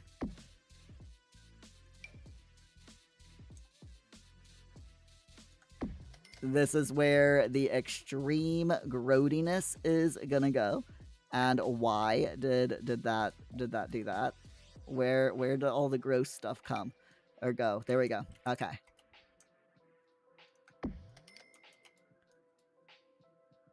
Oh, why, thank you very, very much for that. Let me, you know,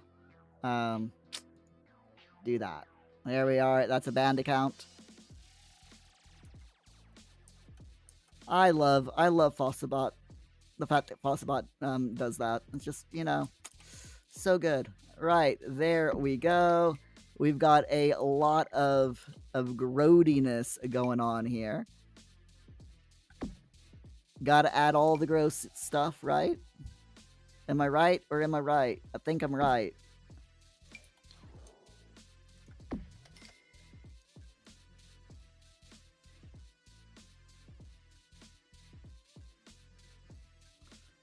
Right, let's see. What else do we have here that's like absolutely disgusting?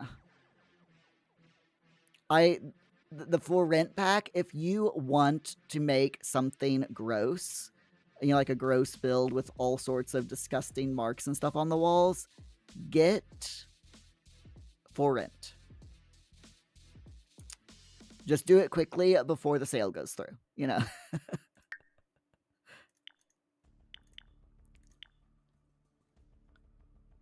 Because yeah, there is a lot of really gross stuff in For Rent, as you can see here. All this wall stuff, it's just so bleh. And I love it. I absolutely love it. Life and Death also has all of this stuff too, which again I freaking love.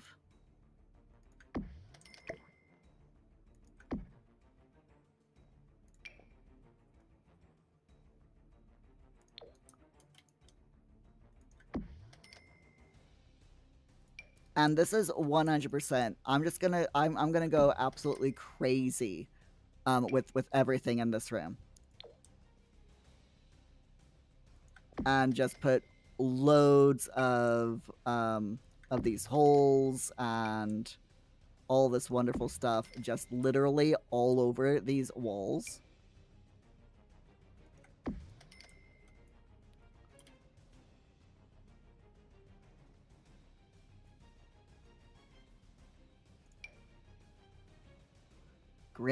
Oh, okay. I know what that is. That's part of a pre-build part of the actual map. So that's fine. We also have these ruined wall ruins, but they're a bit too thick to use in this build. The same with that. So we're not gonna use those. Oh, there's seriously so much good stuff in debug in these packs.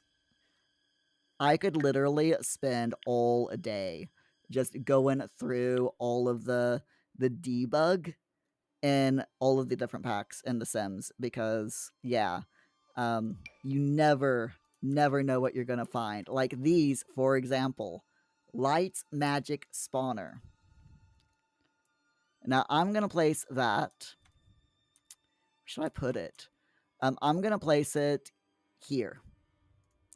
I'm gonna go into live mode.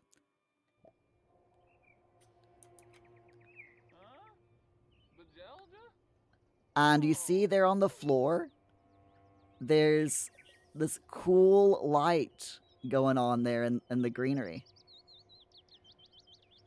Which is really cool, I think. I don't care about Ravenwood Family Day. Piss off. But yeah, it's really, really cool. Just the fact that there's so much really cool stuff that you can put in. I mean, here's a waterfall froth. So, like, for example, I could put that here and get some froth going on for the waterfall, but I've never used the waterfall froth from this pack, so I don't know what it would look like. And we just don't have time for me to play around too much tonight. Still be really cool though. You know, I'm gonna have to play around with the debug stuff. I love the debug stuff. I know I've said it like 5 billion times, but I can't help myself. Right, let's see.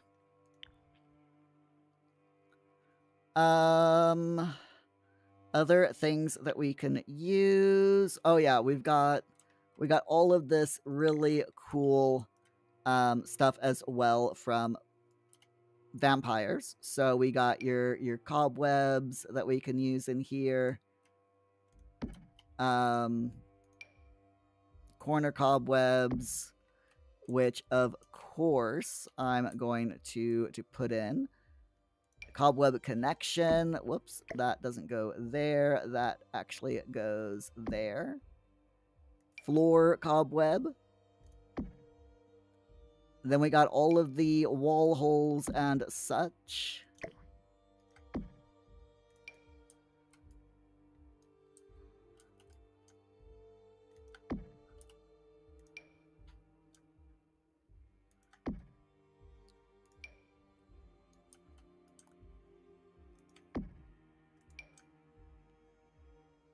Gotta love all of this stuff. All the cracks.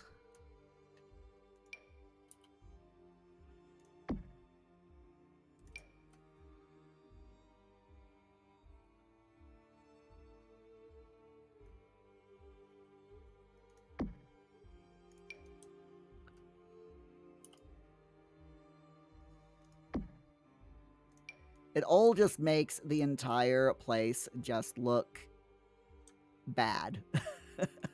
You know, the worse we can make it look, the better, in my opinion.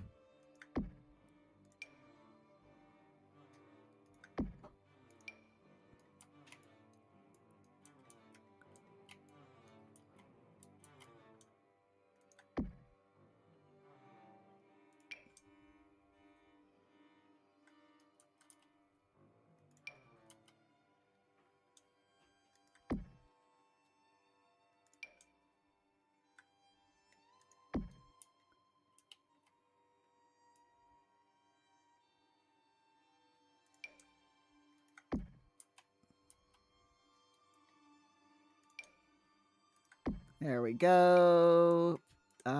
Maybe a crack here. There we go. I think that should look quite nicely. We've also got all of these scary looking photos, which I'm just going to very quickly place up here because, again, I'm not exactly sure which ones I want to use and where I want to put them and all that stuff. So I'm just going to place them here and there. I do also want to put some brambles and such like here and there as well. Maybe they're, you know, coming in through the windows and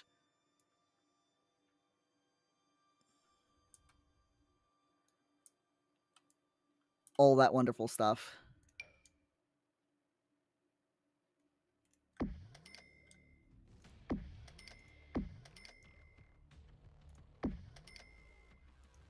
There we go.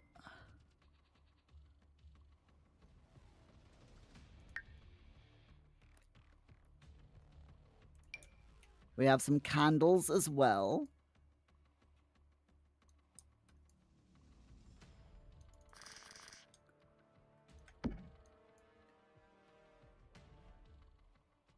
So what do y'all think? I think we're pretty much done in here.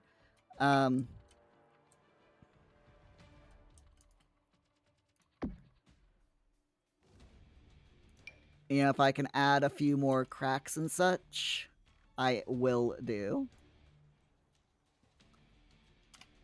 But I think we're pretty much finished with the ballroom.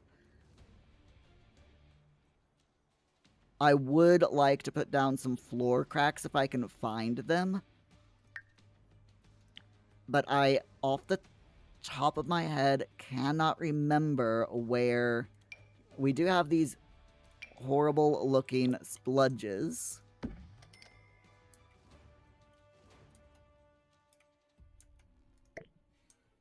For floors, which I can put down.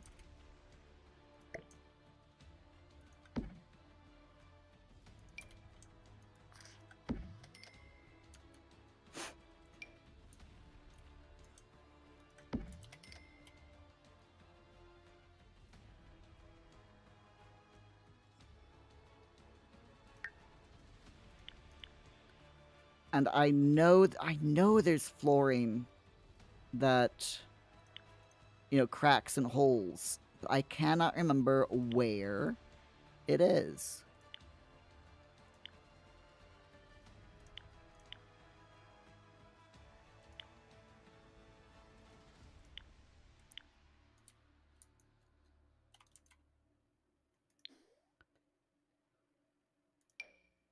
Gonna grab these as well.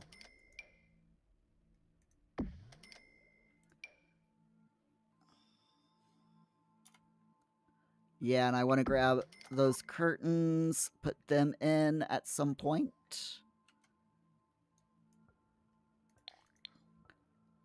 Again, not going to bother with the curtains tonight. I just want to put them in the build so that we can do that next week.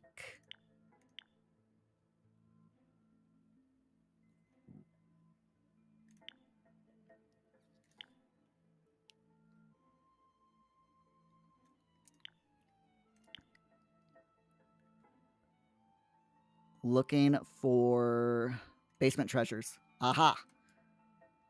We've got some more stains that I believe are, yes, they are floor stains. That's great.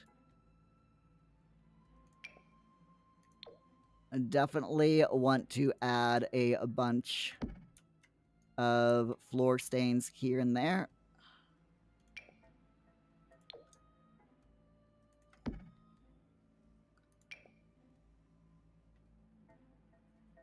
Okay.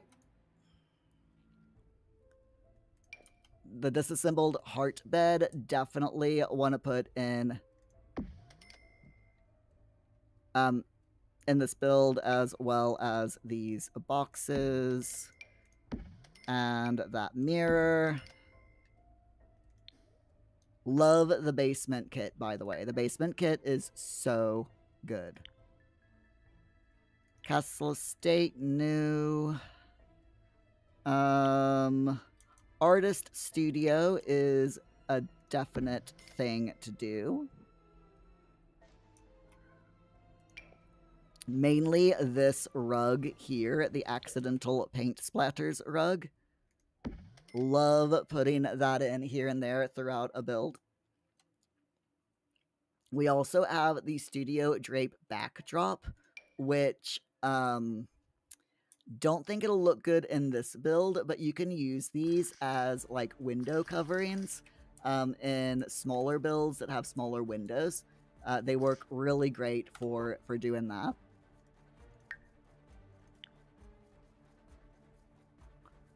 There is one more thing that I want to find, and I'm not finding it in decorations, and I think it actually might be in roof sculptures. And it's, yes, it's the dilapidated hole. And I don't know if your Sims can actually walk across this. But I do want to put it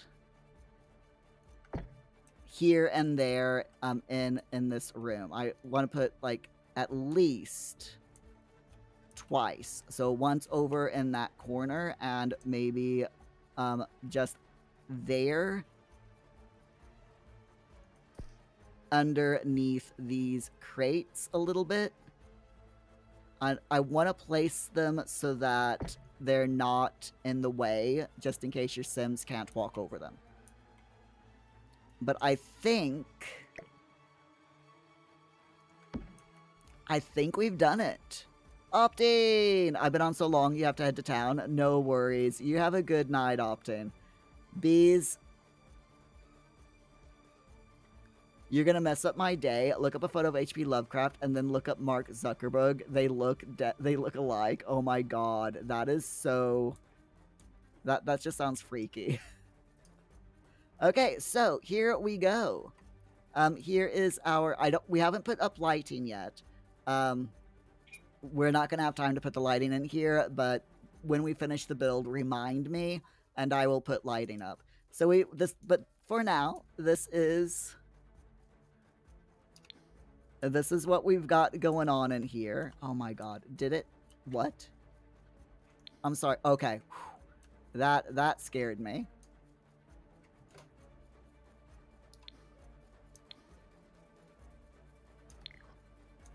There we go. Okay, so this is what we've got for in here, for the ballroom. What do you all think? Is it scary enough? Does it look dilapidated enough? Ooh, crackers. And we'll do one from the DJ's point of view. What happened to my windows? Okay, there we go. I swear sometimes this game is just way too hilarious. But there we go. So yeah. Does it look dilapidated enough in here for you all? We got walls that have crumbled down and fallen. We've got all the brambles that have come inside from the windows. We've got all the grody-ness on the walls over there.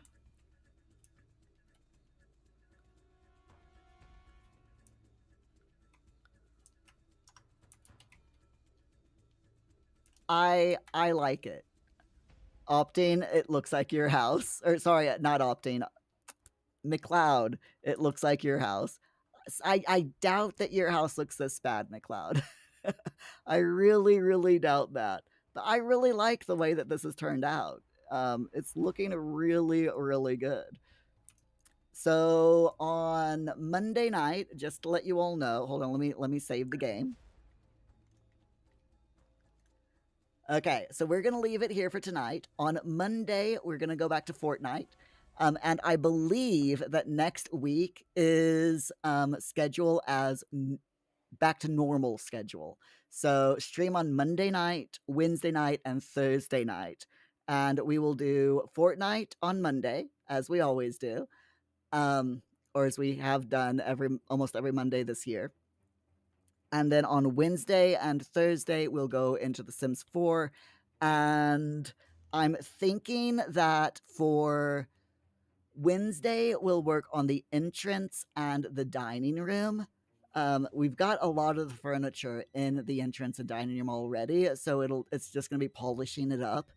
And then on Thursday, we'll work on the upstairs, the first floor room. Hopefully get a bedroom done and the landing at the very least. So I'm hoping to get 2 rooms done both on Wednesday and Thursday. Be 69-hour Fortnite stream. I love it. These Scoobert do would hate it here. 10 out of 10. Awesome. McLeod, you removed some wallpaper and the plaster dropped off. Oops. It happens with wallpaper, though. It does happen sometimes. Hopefully you fixed it, though. Hopefully it's all fixed. So yeah, thank you all. We're not going to raid tonight just because we've been so late. So, but thank you all so much for being here. I really appreciate it. And I am really looking forward to getting to working more on this build next week. Like I said, we should get 2 rooms per stream done. And we're also, don't forget, going to be reading more H.P. Lovecraft every night, every stream next week as well. So we will definitely get through the Mountains of Madness and we will move on to a different story next week as well. Yeah, everyone have a wonderful night. Please sleep well, stay hydrated, and and have a wonderful weekend as well. I keep forgetting today's Friday. I will see you all Monday, if not online sooner than that over in the Discord. But until then, stay safe, stay hydrated.